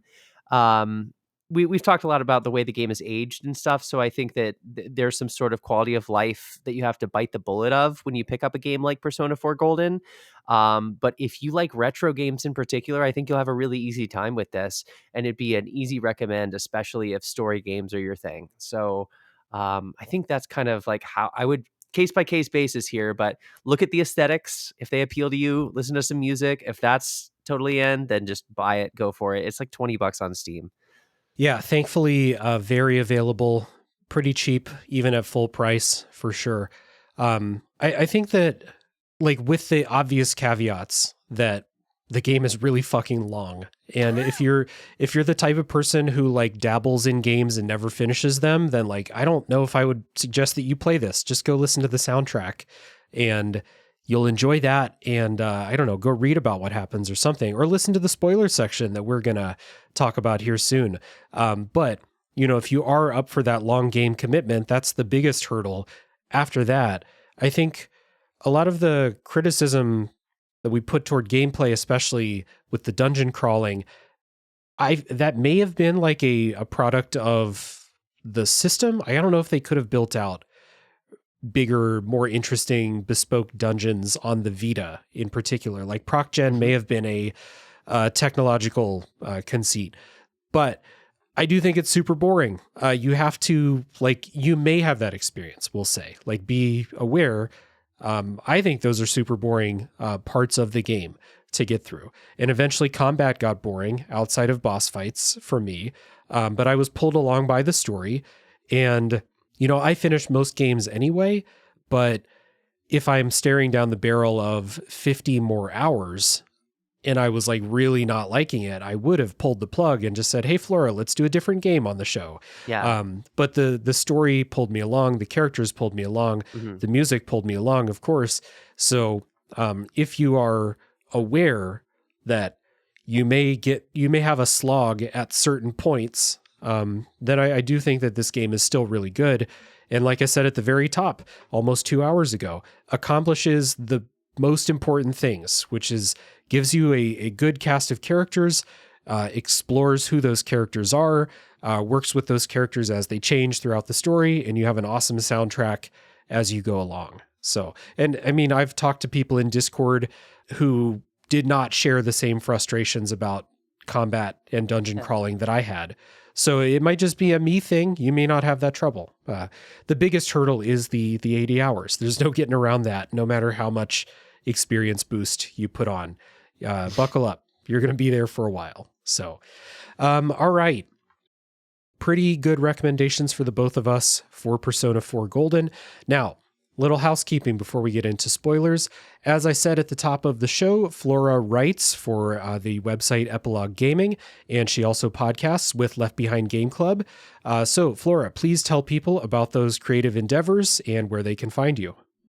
Yeah, thank you. And thanks again for the invitation on this podcast. Like, I feel like you keep pulling me in for these games that I have like these like maybe really negative or mixed opinions on, and then we talk, and I'm like, yeah, this is great. They make we have the meat is ahead of us, we'll say. I think so for sure, and I hope people will stick around for that, especially if they're on the fence. My work can be found at epiloguegaming.com, and this is something that we've been doing, a team of writers and podcasters and Twitch streamers and all sorts of things since the end of 2017. The tagline on our site is video games as art, literature, and a storytelling medium. So we mostly focus on single player stories and talk about the ways that just like film analysis or like literary criticism tries to put like a scalpel onto texts or films. Like we try to take that same sort of academic approach, and it's really evolved over the years to be a lot of like personal exploration for me at least. And like some articles that I have coming down the pipeline, I recently just published some stuff about Metaphor, which we just talked about, Metaphor Refantasio.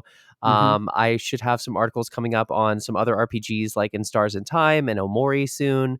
And I think I'll probably write about Pirate Yakuza when the time comes. So that's just a smattering of things going on in my mind. And whenever I feel inspired to say something about a game, I usually put an article out, a few thousand words a piece. And people seem to really connect with some of that. So the other work that I do, podcasting wise, the Left Behind Game Club, you can find us at leftbehindgame.club, is just a group of friends, and we sort of take a book club format to whatever games we want to play and saddle on for. Sometimes I'll hop on a game that I probably wouldn't have played, or something has been in all of our backlogs forever. I know our team is actually working on Persona 4 Golden at the moment. I don't know if that'll be a show. I assume it will be, because that's a heck of a lot of hours to put into something and not make content about. Correct. But we did this last year, like a Life is Strange True Colors series, a lot of stuff coming all over the place. I think we're doing like Tales from the Borderlands and stuff like that right now. So all sorts of single player games coming over there too. So yeah, that's the work I do currently online. Yeah, it's good stuff. Left Behind Game Club has had several of the panelists on Tales from the Backlog at this point. Jacob's been on the show. Katie's been on the show. You've been on the show multiple times. I've been on Left Behind Game Club a few times. I love the show. And it's one of those shows where it's very easy. It's like, if you like Tales from the Backlog, you will like Left Behind Game Club. We bring similar approaches to the discussions. So it's a good time.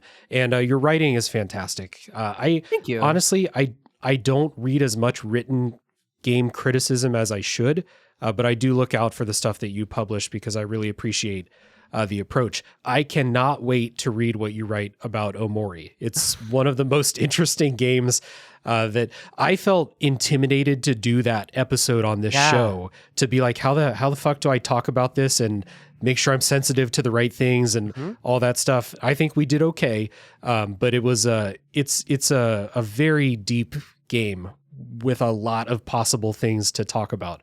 So I'm looking forward to that. But I was like, your Yakuza write-ups, your article about Persona 4 gave me some really interesting things to think about as I was playing through the game myself. Your write-up on 1,000 Times Resist was a lot of fun and kind of a creative take on how to approach talking about a game as complicated as 1,000 Times Resist. Yeah, that was a complicated one. Yes. So big recommendation for everyone to go check that out for sure. Thank you. And I'll put links down in the show notes for Epilogue Gaming and Left Behind Game Club so people can easily check those out. And if you would like to support this show, real quick, the best ways to do that are to leave a 5-star rating. If you're listening to the podcast version, Apple Podcasts and Spotify will let you do that, and it's super helpful. If you're watching on YouTube, or if you have this playing on a second screen while you're working or something, you can hit the like button, leave a comment, you can subscribe. All of those things, everything I just said, helps people find the show, and that's the goal. I think this is a show worth finding, and that will help people do that. So those are helpful. You can join the Discord server. We have a great community of people. And I know there's a lot of Persona 4 fans in the Discord server. So hopefully some conversation this week about the game. And last but not least, patreon.com/realdavejackson is the place to go if you want to support what I do monetarily. It's greatly appreciated. And like I said at the top of the show, Persona 4 Golden is the subject of today's episode because it won a poll on Patreon. And all paid patrons get to vote in those monthly polls, among other treats. So patreon.com/realdavejackson is the place to go. I appreciate everyone who even considers supporting that way. And that's all for the non-spoiler part. For the plugs, we're going to take a break. When we come back, it's going to be full spoiler time for Persona 4 Golden.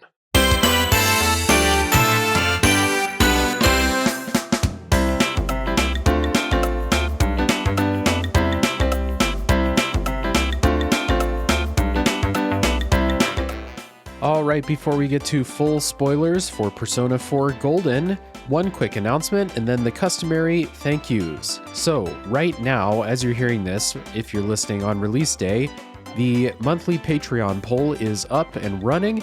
It is for acclaimed indie games of 2025, of the first half of 2025. So if you'd like to pick which game you'd like me to play and feature on the show, head on over to Patreon, where you can vote.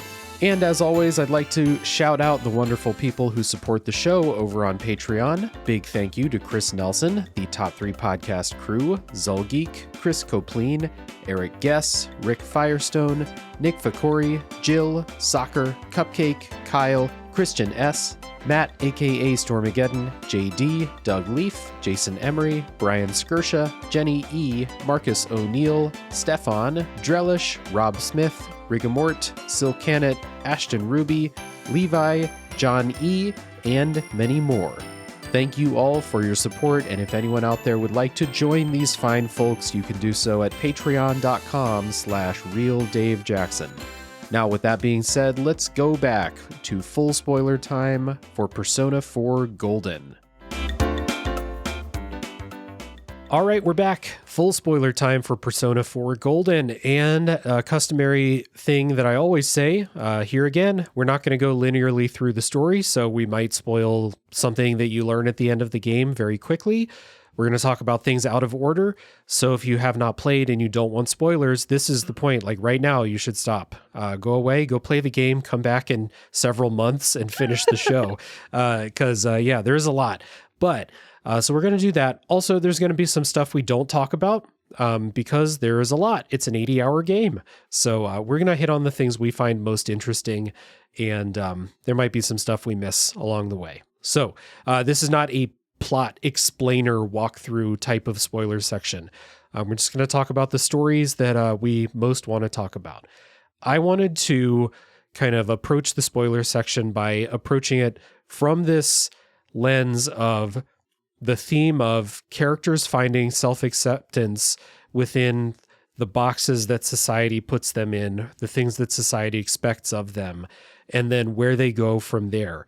As I think that's the majority of what you're doing, as you're not really making progress in the murder case, is learning about what is eating at these characters inside. And then is your protagonist is like the most perfect boy who's ever lived, the greatest listener of all time, helps them work through these things by beating the shit out of your the boss fight version of their shadow, which was something I thought might be interesting to revisit, as we were talking about those psychological theories earlier, and how different psychologists pose, how do you actually make progress through these things?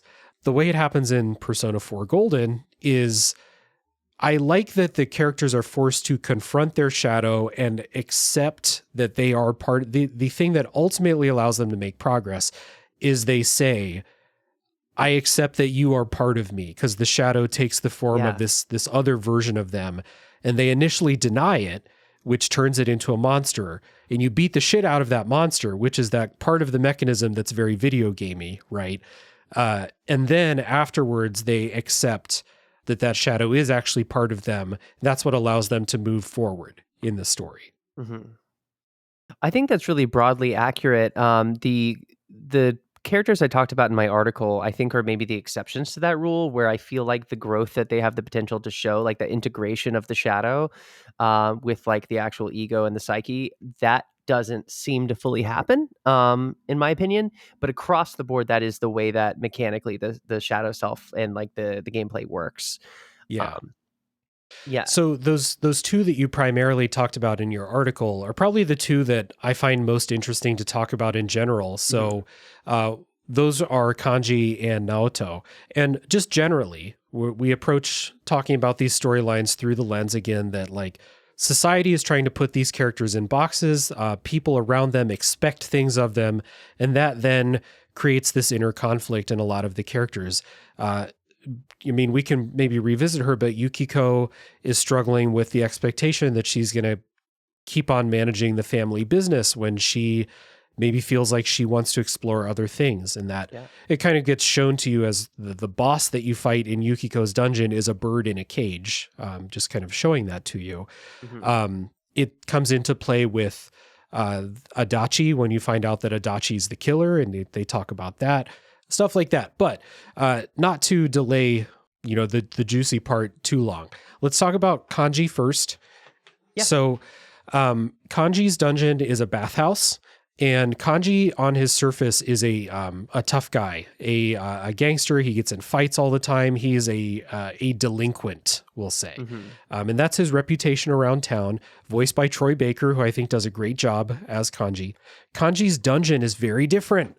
You go in there, it's a bathhouse. Kanji's shadow speaks with the old stereotypical gay voice, where if you wanted to know a character was gay just by hearing their voice, that's the one.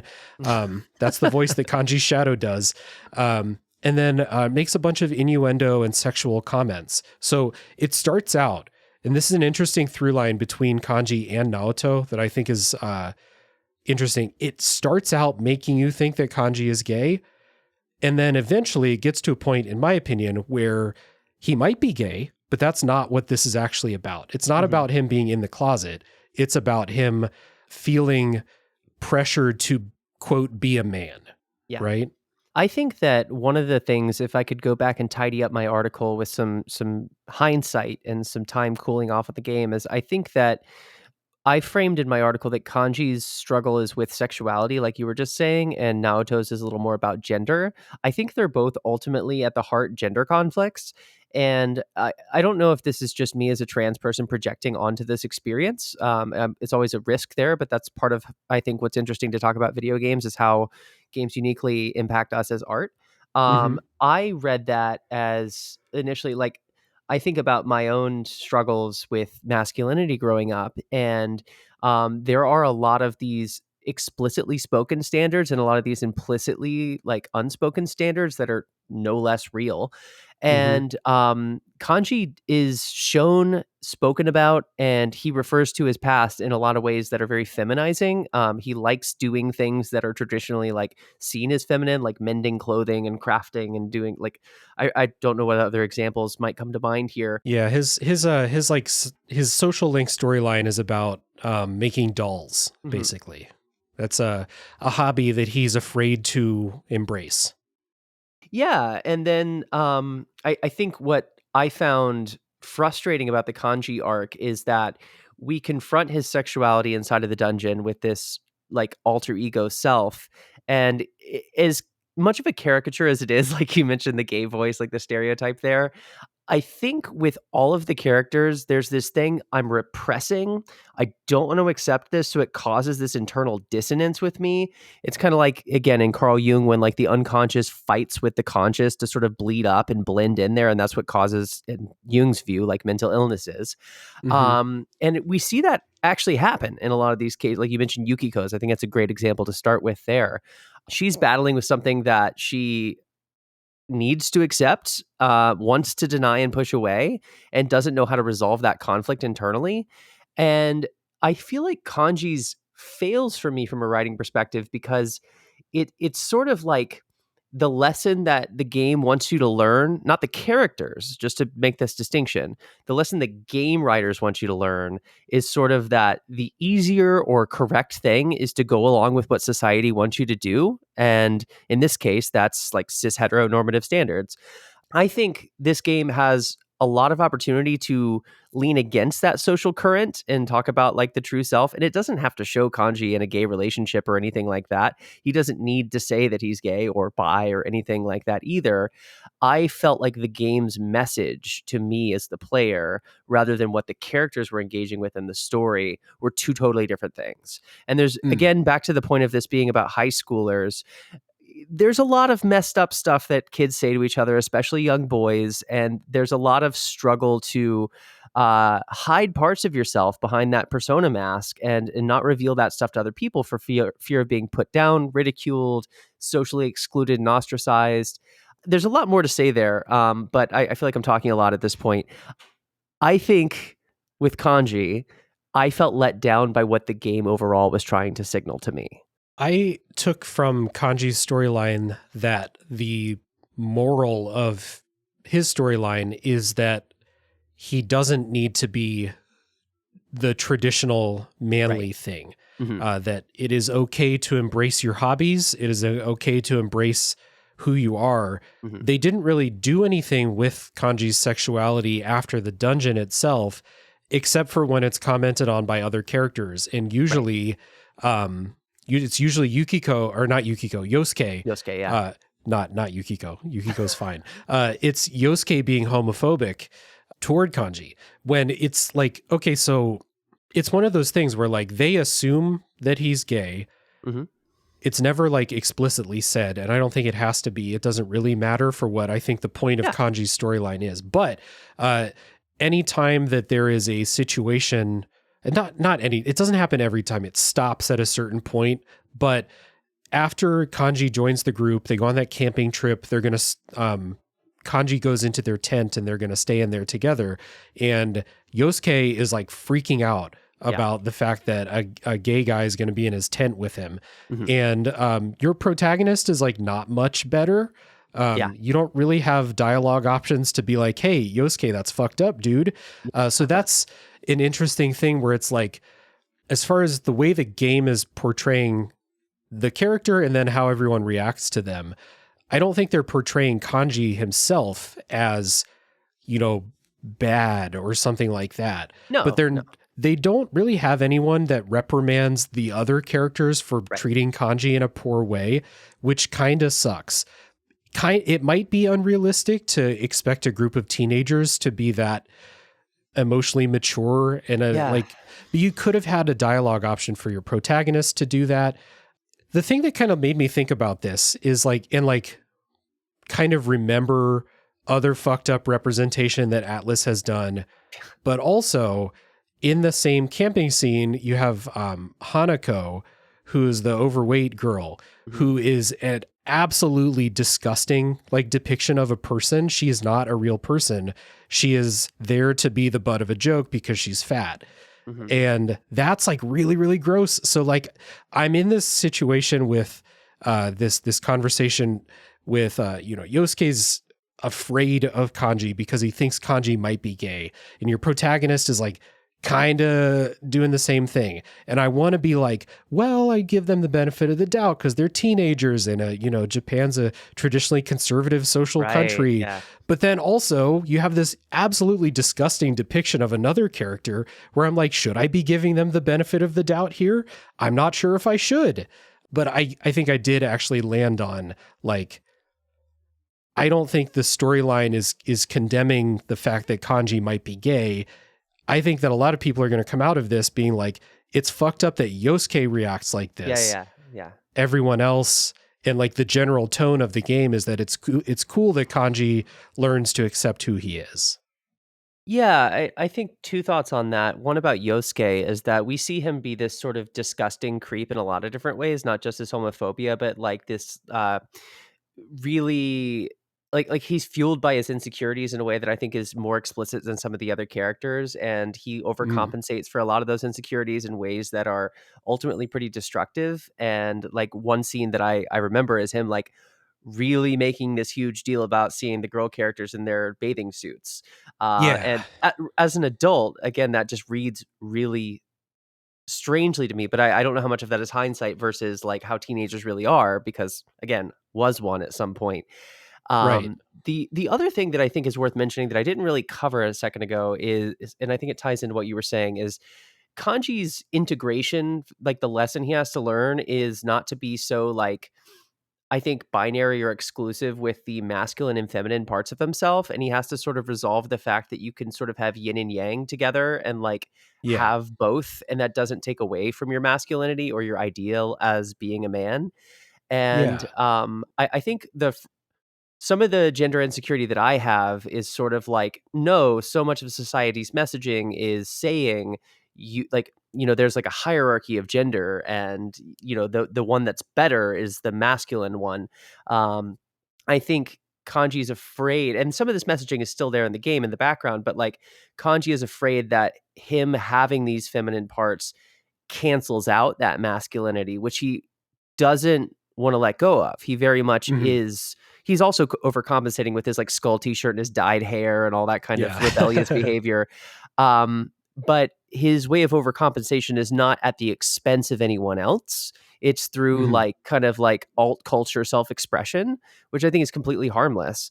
The way that like a Yosuke character deals with this insecurities is socially harmful and not just something that's self-expression. So I think that the idea about this being like a story about gender rather than just sexuality is probably the right lesson to take here. Mhm. The idea that if you're gay or in some way like men, maybe he's bi, we don't really know.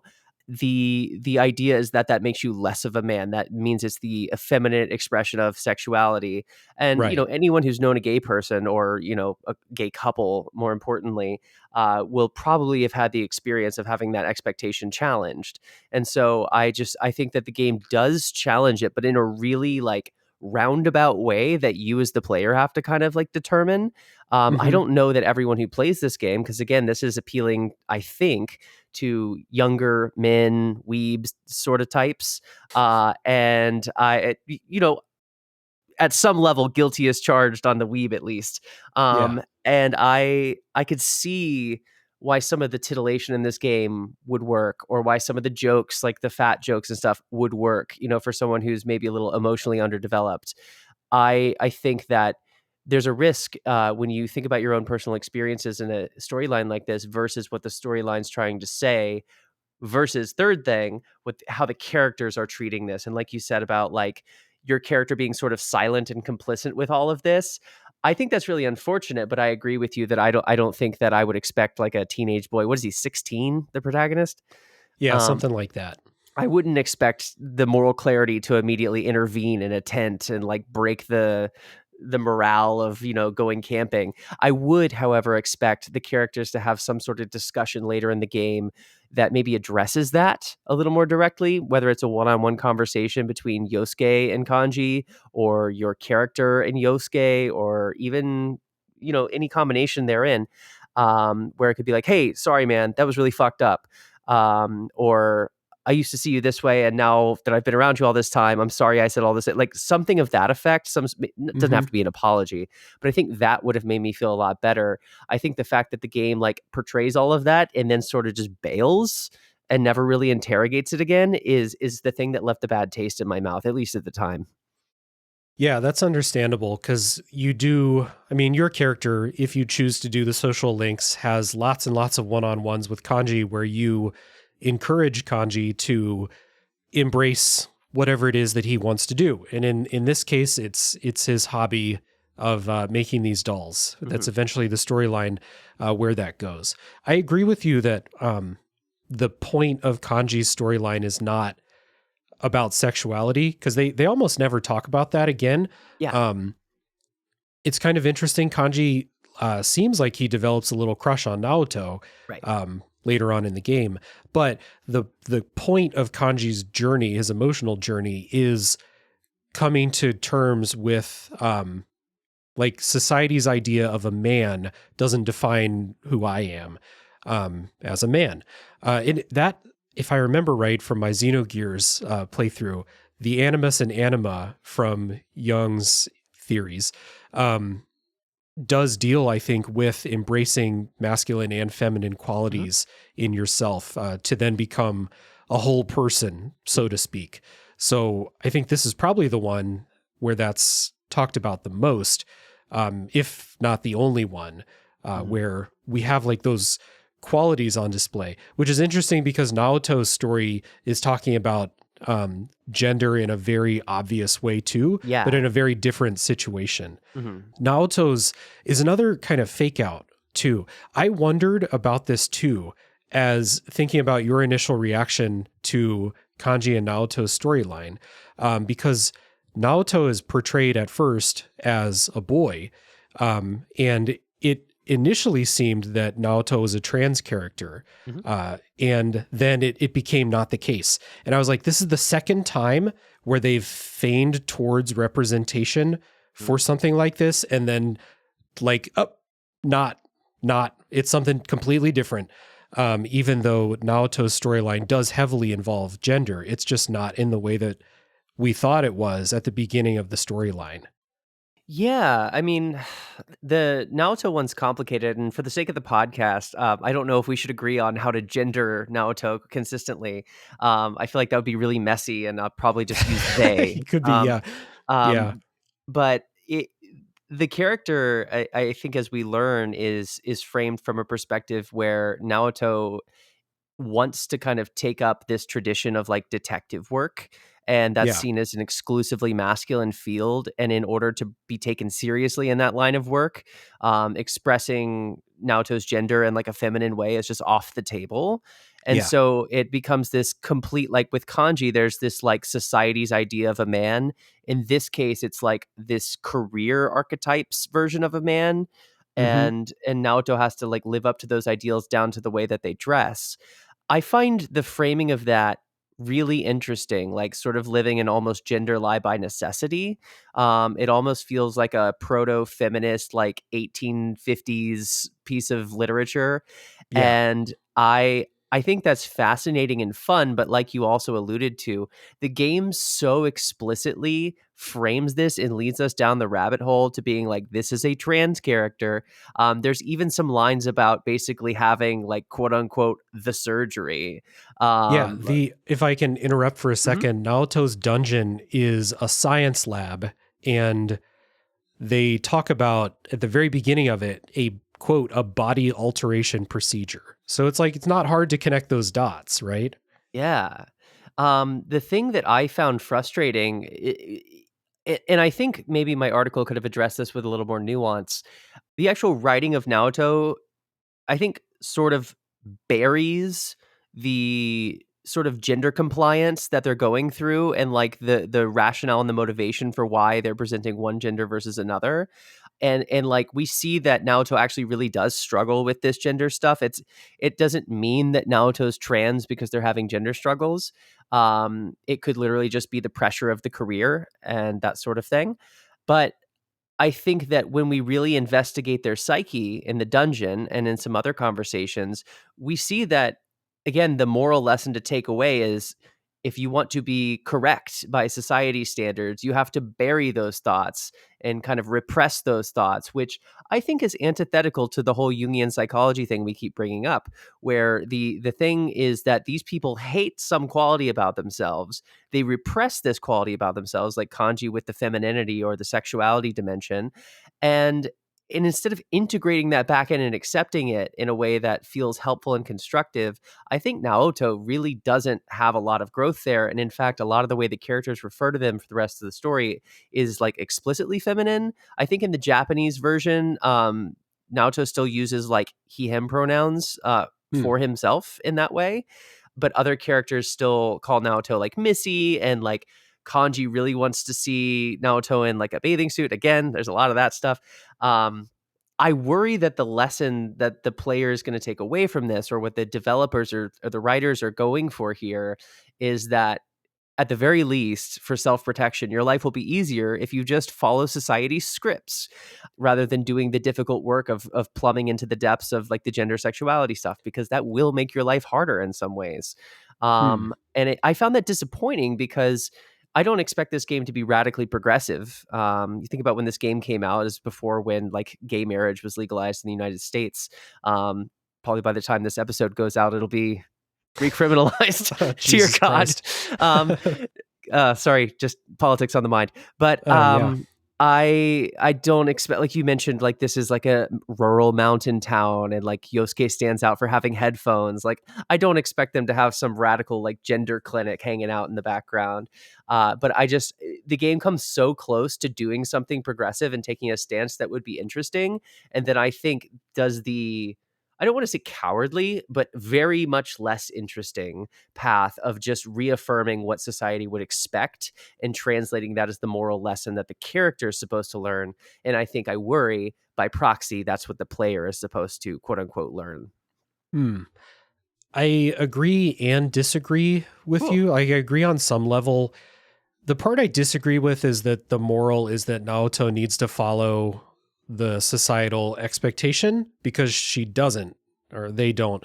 Naoto decides eventually, like, I am just going to be my normal self. I'm going to be my true self, which is a woman, but I'm going to be so good that they can't deny me. Yeah. So like, that's what Naoto ends up doing. The part where I agree with you with is that is not not super realistic for a real person, I don't think, and B, not, I just don't think it's like emulatable, really. Like it's not like a lesson, okay, you can all just be so good that you're undeniable. Like, I don't think that's realistic as a moral of the story. But I don't know how, like, I don't think they would have changed the way society views, detectives and, who should be a detective. I think that's like too broad a scope for this one character to affect like huge change within that. But I do think that like Naoto is going forward with the true version of themselves.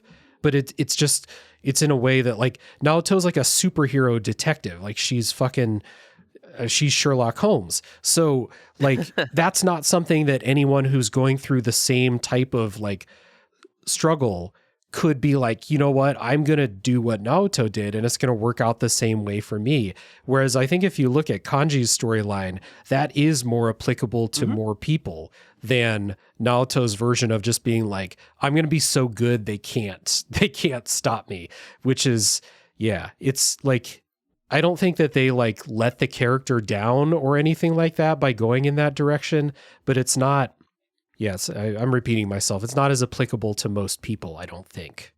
Yeah, I haven't thought about this in terms of like replicability. I do agree with you that Kanji's story feels like a lesson everyone can sort of learn at some metaphorical level, even if they don't, let's say, have a doll making skill. Naoto's, and the reason I said like proto feminist in some way is like, one way this could have been resolved is Naoto just continues living life as a man and takes up the detective field, blends in, and moves on. Um, Yeah. but then that would sort of like skirt under the rug the obvious issue that women face in the career. And I'm like, if that's what the game wants to explore, I think I'm not going to ask them to rewrite a whole character here. I just think that the whole gender approach and the inner conflict of the dungeon is maybe the wrong mechanism to deal with that exploration. Yeah. I also agree that It's almost, sorry, it's almost like the actual story and the dungeon theme are completely different areas of gender. I don't even know if dysphoria is the right word for it, but like two different areas of struggling with your gender and the way society views you, right?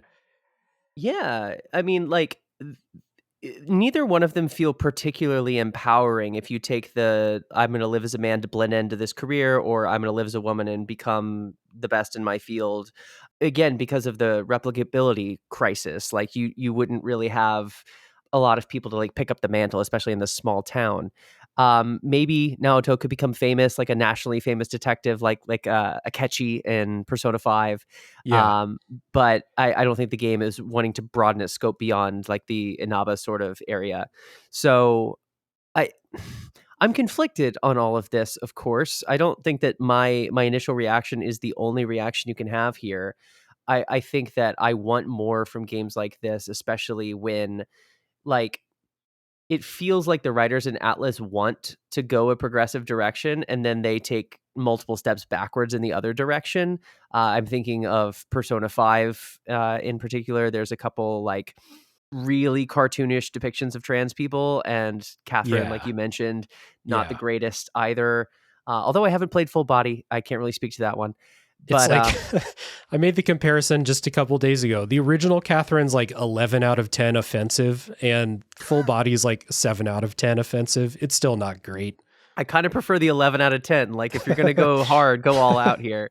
But I don't know. Those are the two character portrayals that I had the biggest issues with.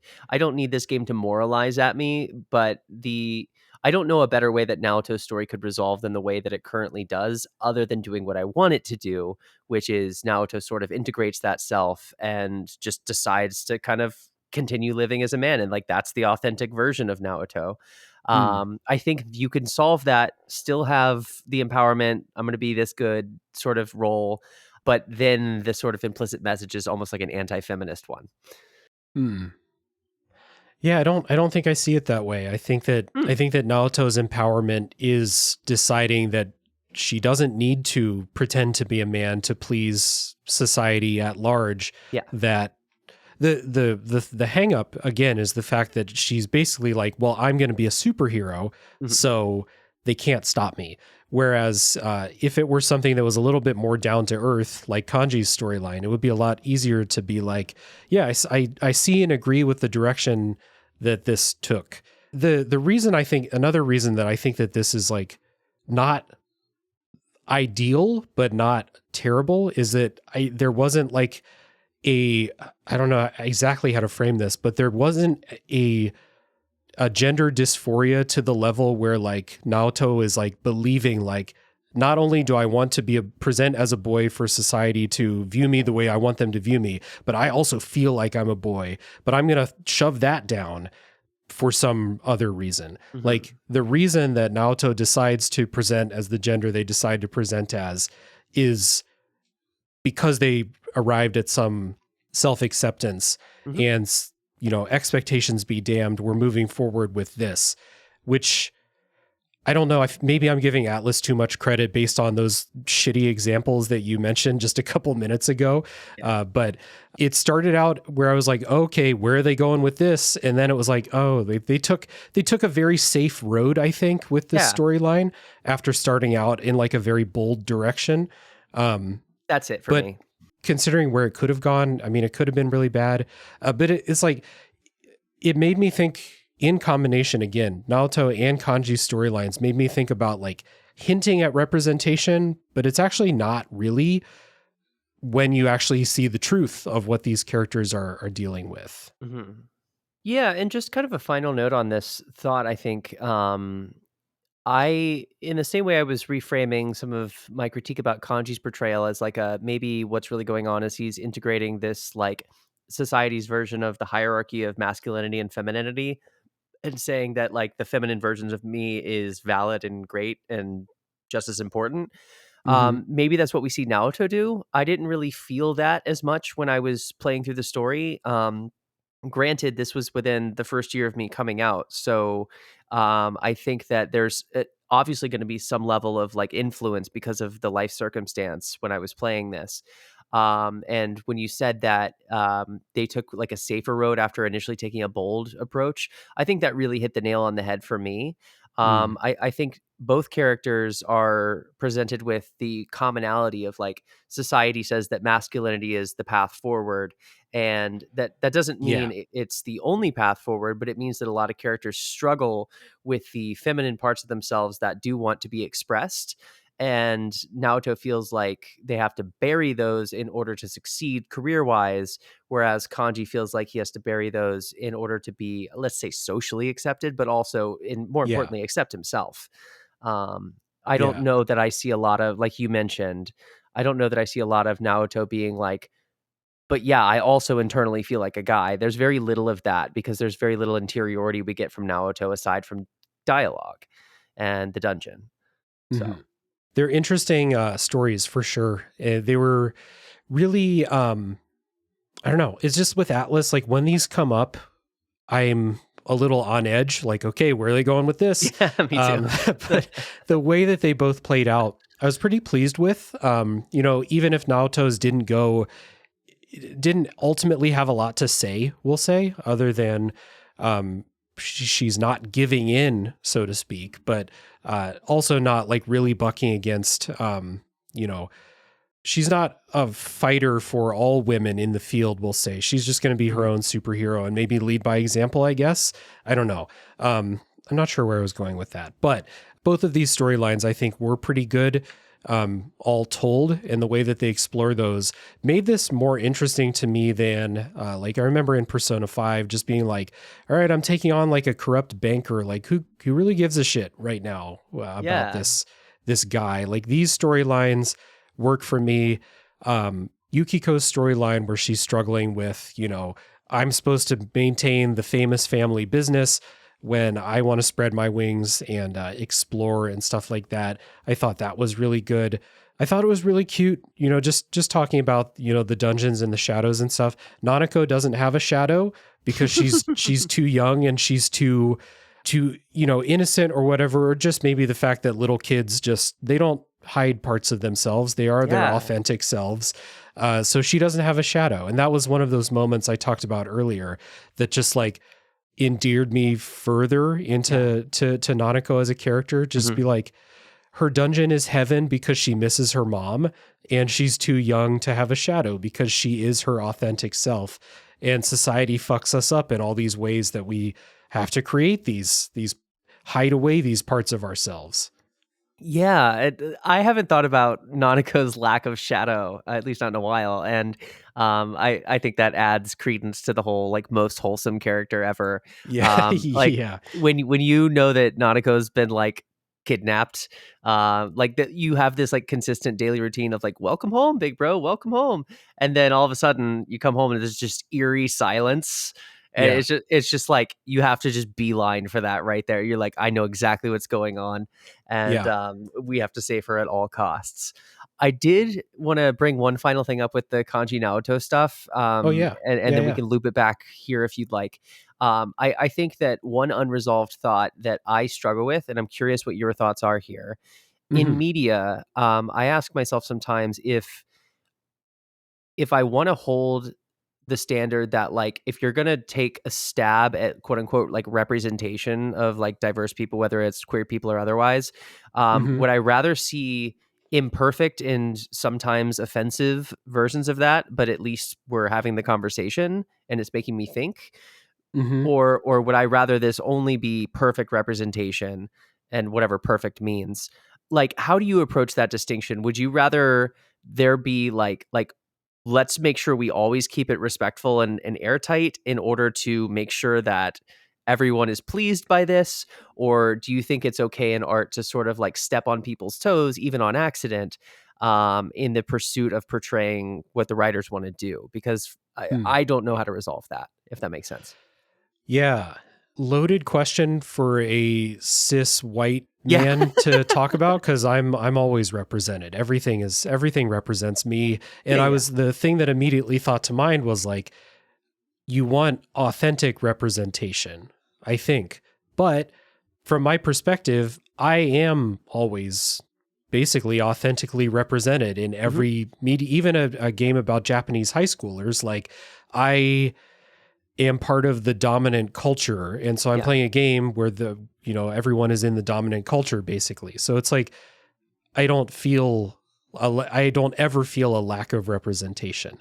I think like my one wish would be like mean-spirited representation is not effective, and I would rather not. Mhm. I'd rather that not be there. Yeah. Talking about Hanako in Persona 4, or the trans character, I was never quite sure, trans or just in drag character in Persona 5. Like Mhm. that character could have just not been in the game. Like we didn't Yeah. need that. That's not helpful for anybody. Yeah. Or I say that in the representation in Catherine is so mean-spirited in some cases that it is actually, I think, valuable to have the conversation. But on the other hand, like, that might just be reinforcing shitty things that people believe or think is socially acceptable. So, Right. yeah, I think that imperfect representation, again, from my perspective with no authority to speak on this, but I think that imperfect representation is fine as long as it's not mean-spirited. Like, if you're trying, but you miss something, you didn't consult with someone maybe you should have consulted with or something like that. Like, that's a building block. There's progress that can be made from that. There's productive conversations to be had. But I'll just use the example of Hanako in Persona 4. That's not advancing conversation or social acceptance or any type of productive conversation about overweight people. That's just someone who's there to be the butt of jokes. That's it. So I don't know. That's kind of my thought. Yeah, no, I appreciate you giving a disclaimer and also engaging with the question. It's the ultimate disclaimer for this specific question, right? Yeah. I know. I didn't think about my direct audience in that way. I was more just like in the analytical brain realm. I think as a general, like, my gut is I'd rather people take a swing and miss than not swing at all. But I agree with your general sentiment that mean-spirited, like, punching down is typically not helpful to it. But, like, the cool thing about imperfect representation for me is sometimes it opens up a dialogue and a conversation to something that, like you said, can be like a building block. So I don't know. There's no perfect answer to this. I just didn't know if you had like a firm stance on it. Yeah, I agree. Imperfect representation with good intentions, like, there's something to work with there, right? I just can't put myself in the shoes truly of someone who wishes to see themselves in the media they consume, because I always see myself in the media I consume. Yeah. And I wonder what someone else would think. Like, if someone's listening and you have a perspective on this, like, let me know what you think. It is really interesting for sure, because it's so complicated, especially in these types of games. Like, I feel like they did a good job of representing a man who struggles with the typical idea of masculinity and is possibly gay or bi or something like that in this game. And then in other examples, they're just like, we're just going to be really fucking mean to this character. Yeah, and it's like, it doesn't make sense how they go from what I think is pretty thoughtful over to just a punching bag. In the same, literally in that scene, it was in the same 5 minutes of game. Yeah, that whole camping section, we could just throw that whole thing out. Yeah, it's pretty brutal. Yeah. Without flowers, forget what they left both day after day. Without flowers blossom in the stream of tears, they still think of the past. Misery and too many fullness, changing day after day. Misery and too many fullness, changing day after day. Your passion, take it from me. What's wrong to you when to make yourself happy? I had forgotten about Yosuke's other projections, we'll say. I was kind of focusing on the homophobia. Yeah. It's interesting how many characters are just very outwardly horny in here. Interesting, not false. They are teenagers after all. Like, I was talking about Teddie earlier and how much I hated Teddie. I didn't peg Yosuke as like problematically horny because Yosuke is a human teenager. And teenagers are fucking horny. Like, I was one. I remember the prospect of seeing somebody that I had a crush on in a bathing suit. I would have been the same way as Yosuke at a less mature emotional state, as a teenager, we'll say, right? I would have been excited. I would have been Beavis and Butthead mode for sure. Teddie's the one where it's like, I kept this out of the non-spoiler section, but Teddie's storyline is like, Teddie does the thing where Teddie is not a person, but he gains a human form and then starts learning about humans living amongst them. But Teddie goes from knowing nothing about humanity at all, not having human emotions or desires, to suddenly experiencing these things and snapping immediately into being a sex pest. There is no learning process of like, what is it like to be a human and what is it like to feel love? It's immediately, I'm pulling people's bathing suits off. I'm sneaking into the saunas when the girls are in there. Like, I don't want to say it's unrealistic for a group of teenage boys to try to sneak a peek at the sauna, right? Teddie just snaps into just being the worst immediately. And it makes me, I don't give Teddie the benefit of the doubt that I would give Yosuke or the protagonist or Kanji or anybody. Or if the girls had the same thing where they were like, hey, let's go look over the wall at the guys in the sauna. Like, Teddie's the one where, like, I don't know how they arrived at, like, Teddie's one driving character trait is that he's a pervert. You know, I don't know how they got there. I mean, I think that doesn't ring false to me, but I've also watched too much like shonen anime to sort of like feel any different. Like, you know, I grew up watching like Naruto where he has like sexy jutsu and all of these different things that I think viewing it as an adult are a little bit eyebrow raising. Nothing against, you know, being horny and having clear expressions of sexuality, but that is, I think, Teddie's defining quality, like you point out. And like Yeah. there's no like arc to that. I agree with you that it sort of feels very instantaneous and like it snaps there. And there are some moments, I couldn't spell them out at length because it's been a few years, but like I remember some emotional moments with Teddie. Like it wasn't all just sex jokes, but so much of the like he sort of is like the ringleader of the shenanigans in some places, and that never sat well with me. Like there are some silly like naked jokes in this game that work for me, like where Kanji loses his bathing suit and has to like cover up with seaweed and like Yeah, I thought that was funny. I thought that was genuinely funny. But I'm also like, when I said you have to sort of check your expectations at the door for a game like this, I'm also constantly reminded that we're playing a game with children who are being like directly sexualized by adult players mostly. And I don't know if I feel comfortable separating that entirely. Like you have to, or you would just stop playing. But I don't know how deeply that's supposed to bother me as like a morally thoughtful person. Yeah. It's just weird. I think that like I can make the separation that this is through the eyes of a group of teenagers and they want to see each other in bathing suits. I get that. That's fine.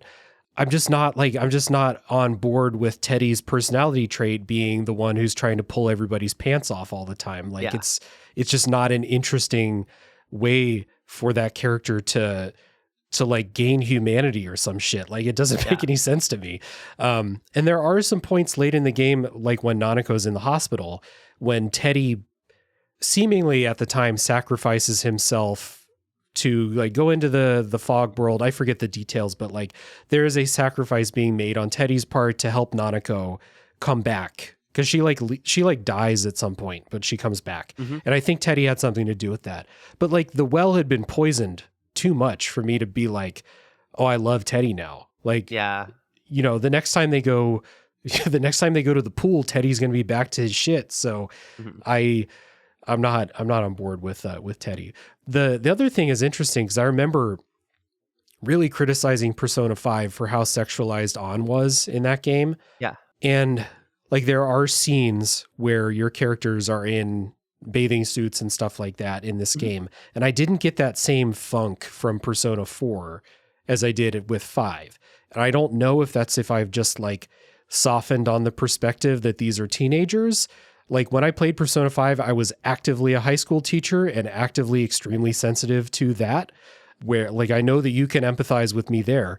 But yeah, I don't know. I don't know if it's just like my thing changed or if Persona 4 actually was like slightly better. There may have been a couple of like slow body pans, you know, as someone's in a swimsuit, but I don't fully remember.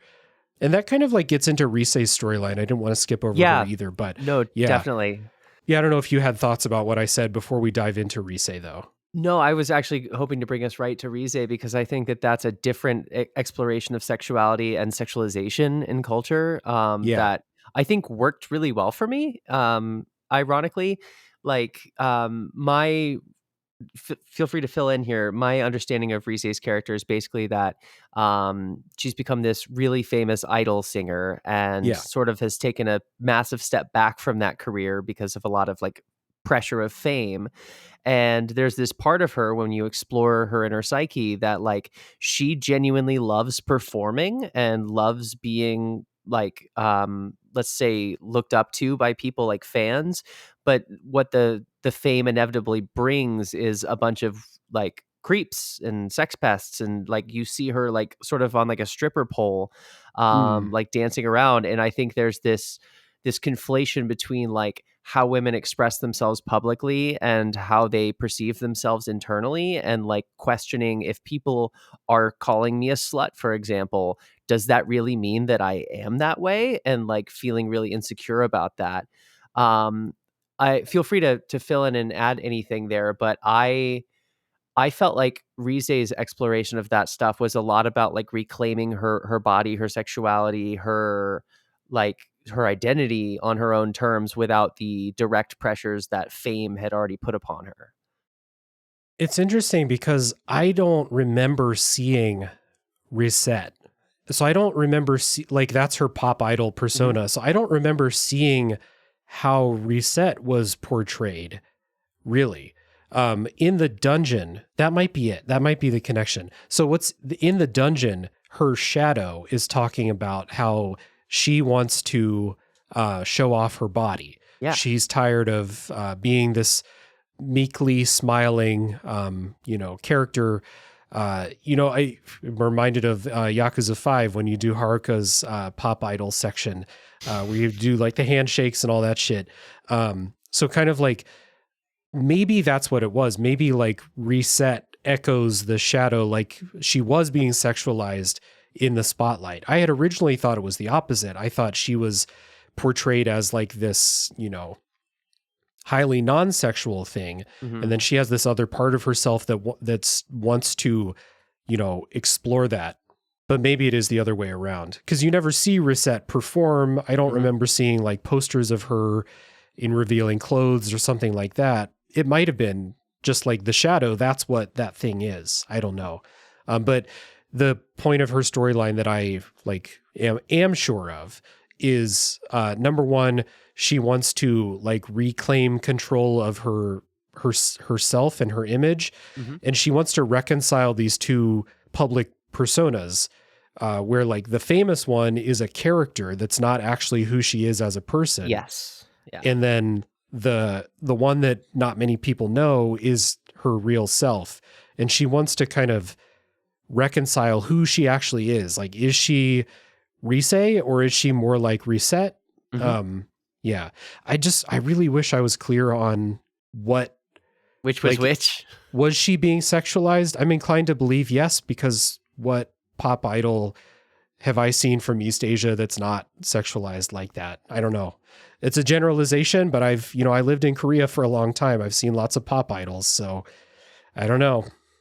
Yeah, I mean, you played it more recently than me, so I might have flipped it and confused you on this one. But regardless, I agree with the idea of this integration between like public and private identity, and some of those elements being like the poster version of her versus the more complicated version of her inside, that maybe she feels if she does express this, then it's going to like challenge that public image and make her life like complicated and difficult. Or maybe she's just never gotten to explore that because of the constrictions of pop idoldom. I don't know what Yeah. you say there. So I did just look it up through the magic of editing. We're back. Rise, her shadow was, I still not clear on like whether she wanted to be more sexual, we'll say, but her shadow was saying that you want this, you want the attention, you want people to look at you, you want to be famous, etc. And she denies that. What was interesting about her story that I kind of like didn't expect is we have a lot of these characters who like they start out one way, they go through the process with the shadow, they gain more self-acceptance, and then they go on a new path. And Rise doesn't. She eventually decides she's going to go back into pop idoldom. She's going to continue that because she becomes comfortable with the fact that Reset, the character, is coming from her true self. So therefore it is a part of herself. She doesn't need to have this crisis of identity because she knows who she is inside, and Reset is like more of an extension of that than like something that's been put on her by show business or something like that. So at the end, she decides to actually go back, and Yukiko decides to stay too. So kind of along those lines, she does that too, where she does what was initially expected of her, but only when she gets to it on her terms, both of them. Yeah, I mean, based on the whole conversation we've had, I feel like all the characters sort of demonstrate that arc of like wanting to stray from the path and then figuring out some way to like rationalize on their own terms a way to stay in that expected path. That's not necessarily a criticism of these characters per se. I think that there is a commonality between all of them so far. Yeah, I mean, like Kanji decides to go on the more authentic path rather than just like beating the shit out of people because he's angry because he can't express himself. No, that's true. That's true. same with Naoto, kind of like, yeah, continuing to be a detective, but doing it her way, you know. Mm-hmm. Whereas Yukiko and Rise kind of reach these like self-understandings that allow them to continue on the path that other people were expecting of them, but like now I am cool with it too. So it's, you know, I'm not doing it because it's expected of me. I'm doing it because it's what I want to do now. And they just have roundabout ways to get to that point for sure. So I guess the other character, kind of like viewing characters through this lens of societal expectations. This is the one I think is cool of us playing this game as an adult, is Adachi, who is the killer. He's the one who's been killing all these people. So Adachi's a detective. He's kind of portrayed as a kind of like a bumbling side detective. Like he's not great at his job. He got assigned here from the city. He wasn't originally from Inaba, but he came here and he's just kind of like seemingly incompetent, but he's kind of throwing you off the trail too because he's the actual killer investigating himself, you know? So what I thought was cool about Adachi is the reason he started doing the killings is he's angry because he feels let down by society, which is not a real reason to start killing people. Just say that. But the way that he got into this position of being angry is that he says he feels like he did everything that society told him he was supposed to do. So maybe he's an example of, you know, our characters had they not had these shadow interventions, right? So, or maybe not. Maybe that's just like connecting two dots that don't need to be connected. But Adachi went to school, got the career, you know, did everything that he felt like he was supposed to do. And he just realized his life sucked and he got really mad about it. And he says that like he had to accept the box that society wanted him to be in. And so maybe that's why I thought it might be connected with our characters not accepting that or accepting it on their terms, right? And so he starts killing people. That's why he started to do that. He also said, and I thought this was really real, apologies to any friends who are law enforcement, but Adachi said he became a cop because he wanted to have a gun, not because he wanted to be an agent of justice. And that feels very real to me, knowing some cops that I've met in my life. So, yeah. But yeah, Adachi, he's like the failed version of this. He did not find that self-acceptance within what society wanted from him. Instead, he did what society told him to do and woke up and decided that my life is shitty. And then he started killing people.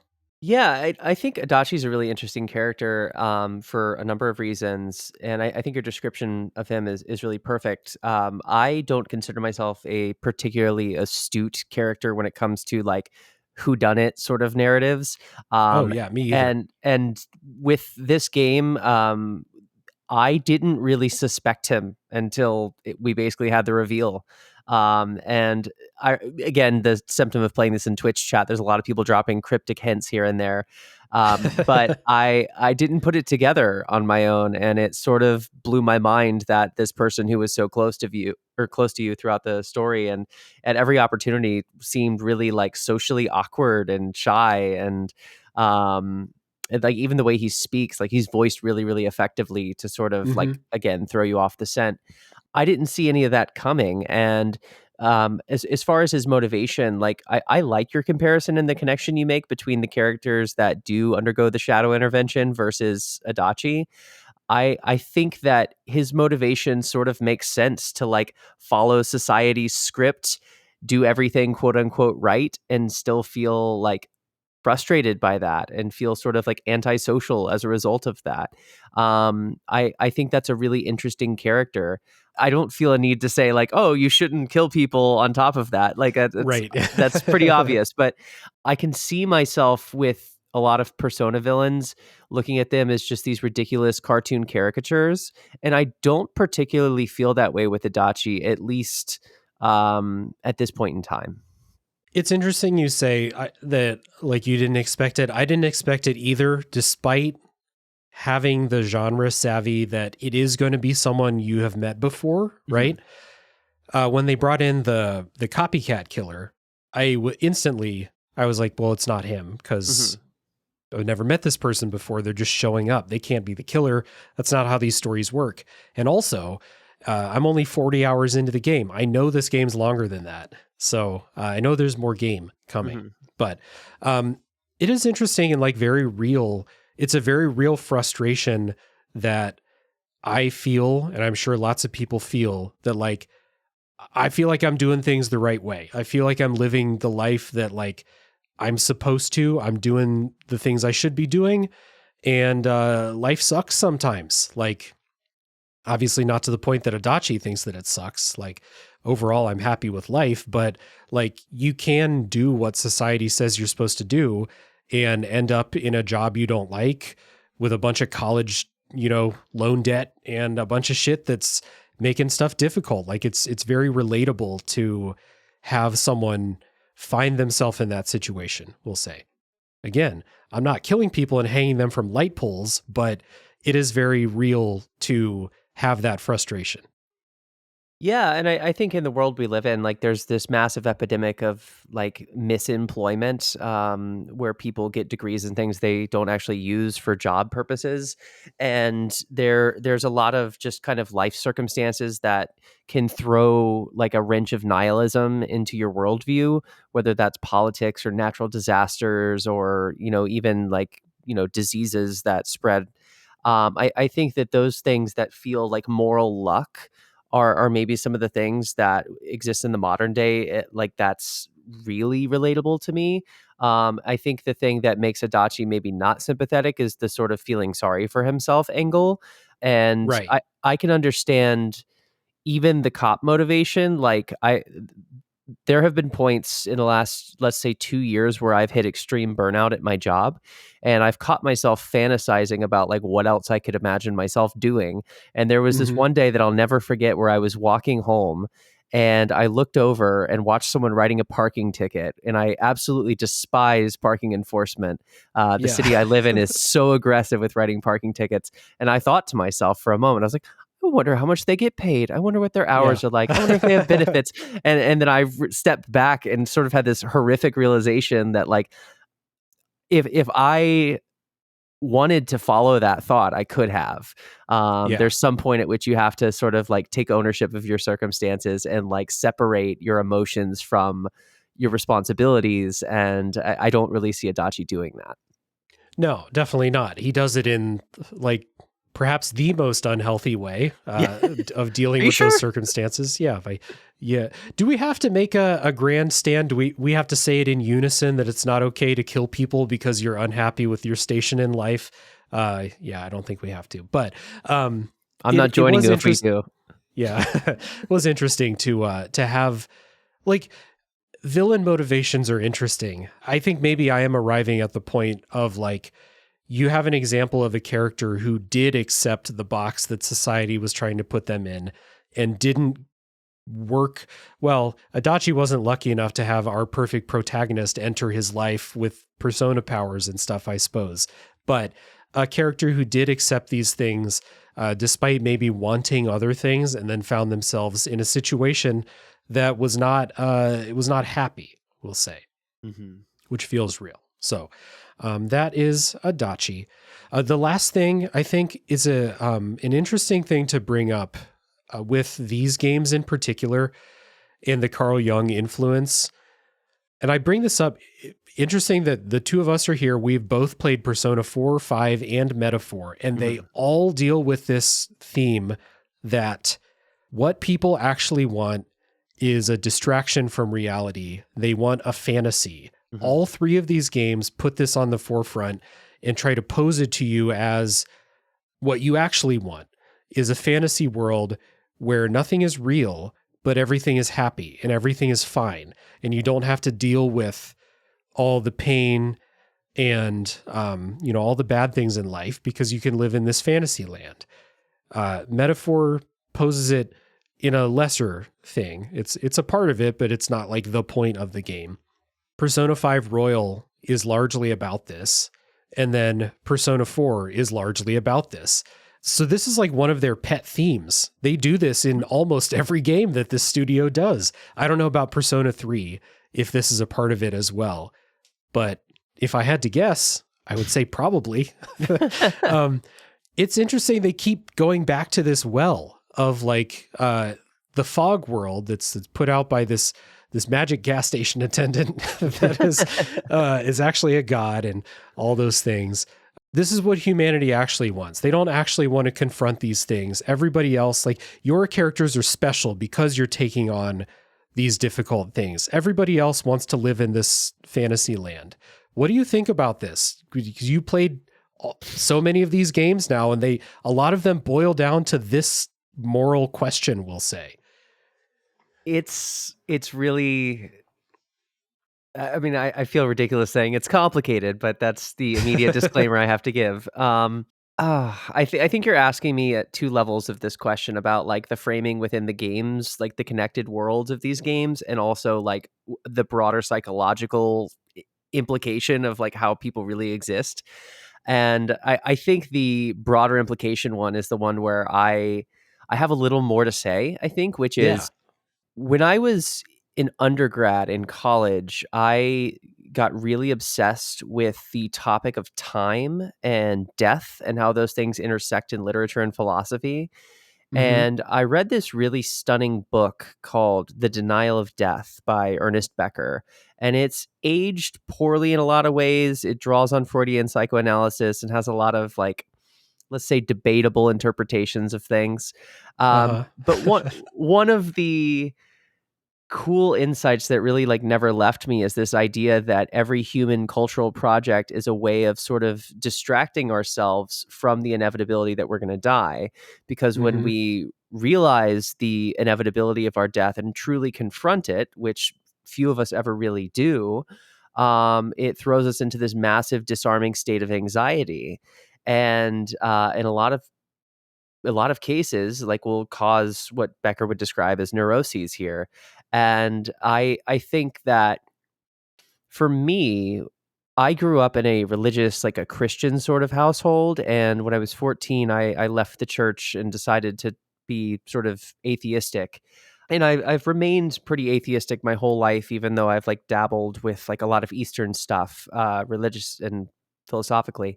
But the point of me bringing that up is that I think when you lose your religious framework as a kid, I don't know how it is if you grew up non-religious, but I think that the inevitable thing that happens is you start grasping for meaning and wanting to find another explanation to help you make sense of the world.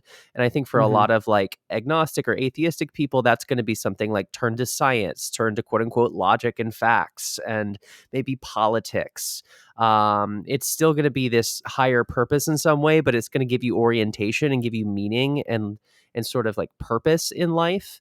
And there's also this really easy trap of nihilism and despair where like people, like I remember being infuriated when I was a kid when people would say, oh, so you think there's no purpose to life? There's no meaning in life? And the response to that typically is like, well, no, that's our responsibility to create meaning. Like that's the goal of being a person, is like, there's no pre-assigned meaning given to you. I mean, there's a lot of what society and what your parents and whoever will try and give to you, but ultimately the decisions you make for yourself and your future and your moral compass are your own. And I bring all of this up to say that would I want to live in a fantasy world is different as far as a question than do people broadly want to. And I think it's again complicated. I want to say on one hand, yes, people do. It feels really cynical to come down and say that, because I think the direct implication of that is that people are very going to be like disengaged and apathetic in life. And I worry that, like, in the same way where you have, let's say, a religious belief that's kind of like, I don't need to fix the world's problems right now because there's heaven to go to later, and that's going to be perfect and great and good. People really do seem to believe that, and that seems to disarm people from acting and changing the world in a meaningful or positive direction. And a lot of harm is perpetuated because people just sort of default to other people saying like, oh, they'll take care of it. I don't know if you're familiar with the classic like Peter Singer thought experiment of like the child drowning in the pond. You have your really expensive suit on, and the debate is, do you go save this drowning child and ruin your $2,000 suit? Like everyone is like, yeah, you saved the kid. But when you really interrogate it, it's like, why are we responsible for saving the kid? Because you're right there. It's just a suit. This is a kid's life. And it's like, well, why don't we donate $2,000 of our income to kids around the world who are dying every day that we can't see? Like there's all of these very like, I don't want to say like instinctual moral intuitions we have. And I think if you follow those instinctual intuitions without interrogating them too much, you're going to end up in the fantasy land. You're going to end up wanting that escape. I think if you really interrogate it, that doesn't mean it's easy or it's going to feel good. But like one of the things that keeps me going sometimes is like the classic Buddhist tenet, like all life is suffering or dissatisfaction. The point of life in some ways for me is to find suffering or dissatisfaction that you create that's like meaningful for yourself, in the way that like, if I'm holding 200 pounds because someone's making me, that sucks. But if I decide to go do it at the gym, that has like a narrative for me that's going to help make my life better. That purpose we assign to it means that we're not really living in the fantasy land, even though that story I'm telling myself about going to the gym is sort of a fantasy. Anyway, that was a meandering series of points. Go ahead. I don't know where to pick up any of those threads. No, I think that you're onto something where, like, tying it back to Persona 4, this fantasy land in Persona 4 comes about from collective unconscious, not a binary choice that your protagonist is given. Well, it is a choice, like, that your protagonist is given, but it comes up from collective unconscious because that is what the people in the world want. They want the fog. They want the distraction. They want to live their life and not reckon with the horrors. Or just the, any inconvenience, but mostly the horrors, we'll say. So it's like, I think that these storylines are bad in these games because the way they're presented to you is a binary choice of, do you accept the fantasy, or are you the fantasy character going to fight against it and take on reality? And it's going to suck a little. It's going to suck. It's going to be worse. It's going to be more painful than the fantasy land. But like, you're given this choice, like it's almost like an academic level of like, yes, I know that the fantasy land will be nicer, but I know that it's fake. So obviously I can't do that in the game. Like, the choice they're giving you in the game is presented as a choice, but it's not a choice. It's not. And that's not to say that you can't choose, yes, I accept, or no, I don't, because in some of these games you can, and it's kind of fucked up in the ones that you can. It's interesting to choose, yes, I choose the fantasy, but the way that it's presented in a way where the obvious correct answer is to say, no, I accept real life and everything that comes with that, which is why this is one of those things that they keep revisiting this. They keep finding this an interesting philosophical dilemma to put in front of you. I don't think it's that interesting in Persona 4. I don't think it's that interesting in Metaphor. I think Persona 5's is more interesting, but go listen to that podcast if you want the details in case someone hasn't played Persona 5. I think it's one of those situations where the game presents a moral dilemma or a philosophical dilemma that is not interesting within the game itself in a way that your characters have to think about, but is interesting for us to talk about. Because obviously we are all seeking distraction throughout the day through most things that we do to shield us from just taking in the horrors all the time. It's almost Lovecraftian, the amount of horrors out in the world right now. You have to be distracted in some way. But it's never to the point of like, you're not going to have the same distractions as like a literal fantasy world where it's basically heaven that they're presenting to you as the alternative to real life. So the choice in the game is not real. It's not interesting to me. It's just interesting to think about as it relates to our real lives, if that makes any sense. This is a big topic for meandering, I've noticed. yeah, you're fine. I think that something that I've been thinking about as you spoke was what are some games that explore this differently? And I don't want to spoil them per se, wrong podcast for that. But I think an example of a hilariously bad framing of this binary choice is Beyond Two Souls, which I really like that game. It's kind of like a hated on game for a lot of reasons. But I had fun with it. There is I won't say anything because I'll spoil it. And then like I think an example of one that I think interrogates the same thing and still gives you functionally a binary, but it does it in like a challenging and creative new way, in my opinion, would be Nier Automata. And I think that if you're interested as a listener in exploring those things further, I think both of those give like a real broad spectrum. And I think the Persona games kind of fall right in the middle of how interesting those questions can be. I think they deal with them much better than Beyond and not as well as Nier. I like it as a theme. But I don't really know, like, the problem with philosophizing about this stuff is you're trying to like explain billions of people's behavior. And I don't think that there's really any value in that other than like the conceptual fun of it. I think as an individual, the thing that the game wants you to confront is like, are you willing to push through even when you know that life is going to be harder to do quote unquote the right thing by engaging with the complicated aspects of reality? And if that means that a few more people are socially more conscious or more inspired to pursue and take the chance creatively that they wanted to do in their life or anything like that, then I'm glad that that's a theme that these games explore. At the same time, I think that the framing of this is comparatively pretty hollow to how it could be. Yeah, it's just a little bit silly.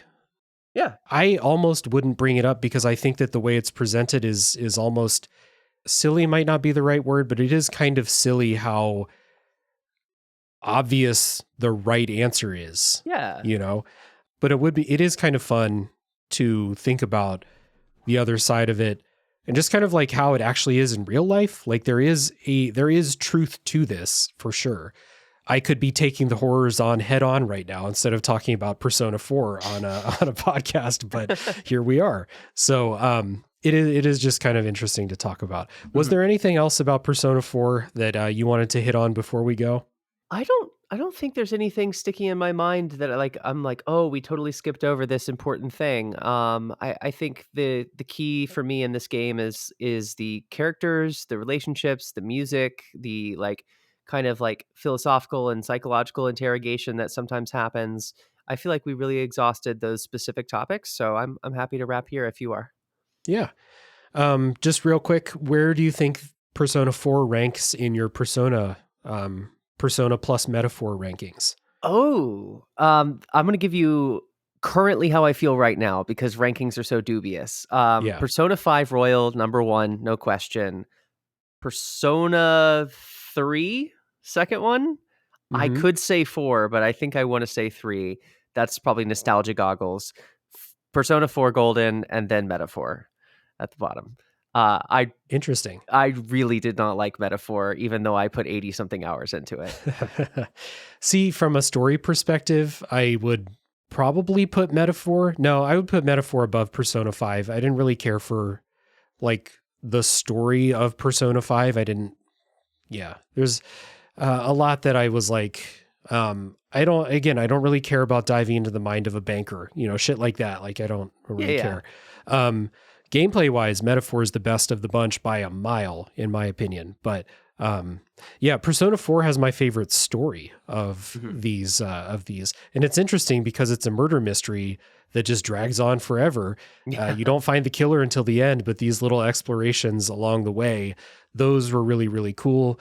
So the reason I ask is just, I'm going to pretend I set this up. The reason I ask is just to set up how fun it's been going through the spoiler section and kind of revisiting some of these character arcs, these character dilemmas as you work through what is holding them back, what they're hiding from the world, how they come to accept their full self, and how they are going forward.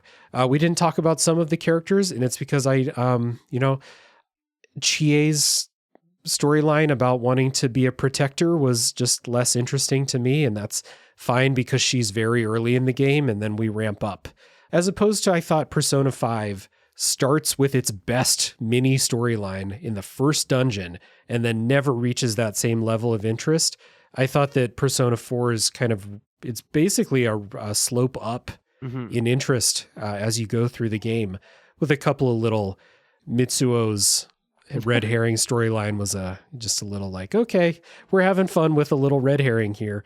But So Flora, thank you for doing 3.5 hours of Persona 4 podcasting with me. This was a great time. Yeah, absolutely. It's about 1-2 dungeons worth of discussion. So yeah, had a blast. Thanks for inviting me. Absolutely. I would love to have you back anytime. And at the end, if anyone is still with us, first of all, you are my hero, sticking out, one of the longer ones in recent memory. And a reminder that you can find some excellent games criticism on Epilogue Gaming, both from Flora, but also other contributors on the website as well. It's a really good website. And then Left Behind Game Club is a fantastic podcast as well, if you like it in podcast form. So please go check those out as the music is playing us out at the end here. Click around, find some stuff to read, find an episode to listen to. You will find something to like. And you would think that I'd be tired of talking at this point, but I'm not. But it's time to go. Thank you for sticking it out to the end, everybody. Tune in next week for the next game to come out of the backlog.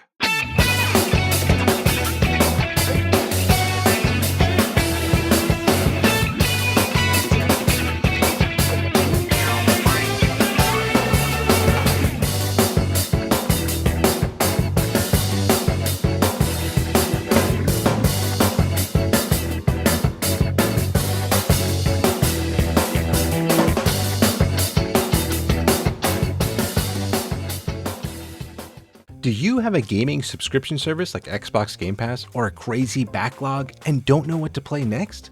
Well, 1H1D might be for you. Join me, Chris, and my college buddy Tom as we play a random game or a requested game for an hour and decide if it's worth playing past that hour. We go over the good, the bad, and maybe some little tidbits about the development you might not have known. Got 30 minutes? Give us a try, and if you like it, throw us a 5-star review. Try something new. You never know what might be your next favorite game. Do you feel like you're the only person in your circle who wants to go deep about video games regularly? We were like that too, until now.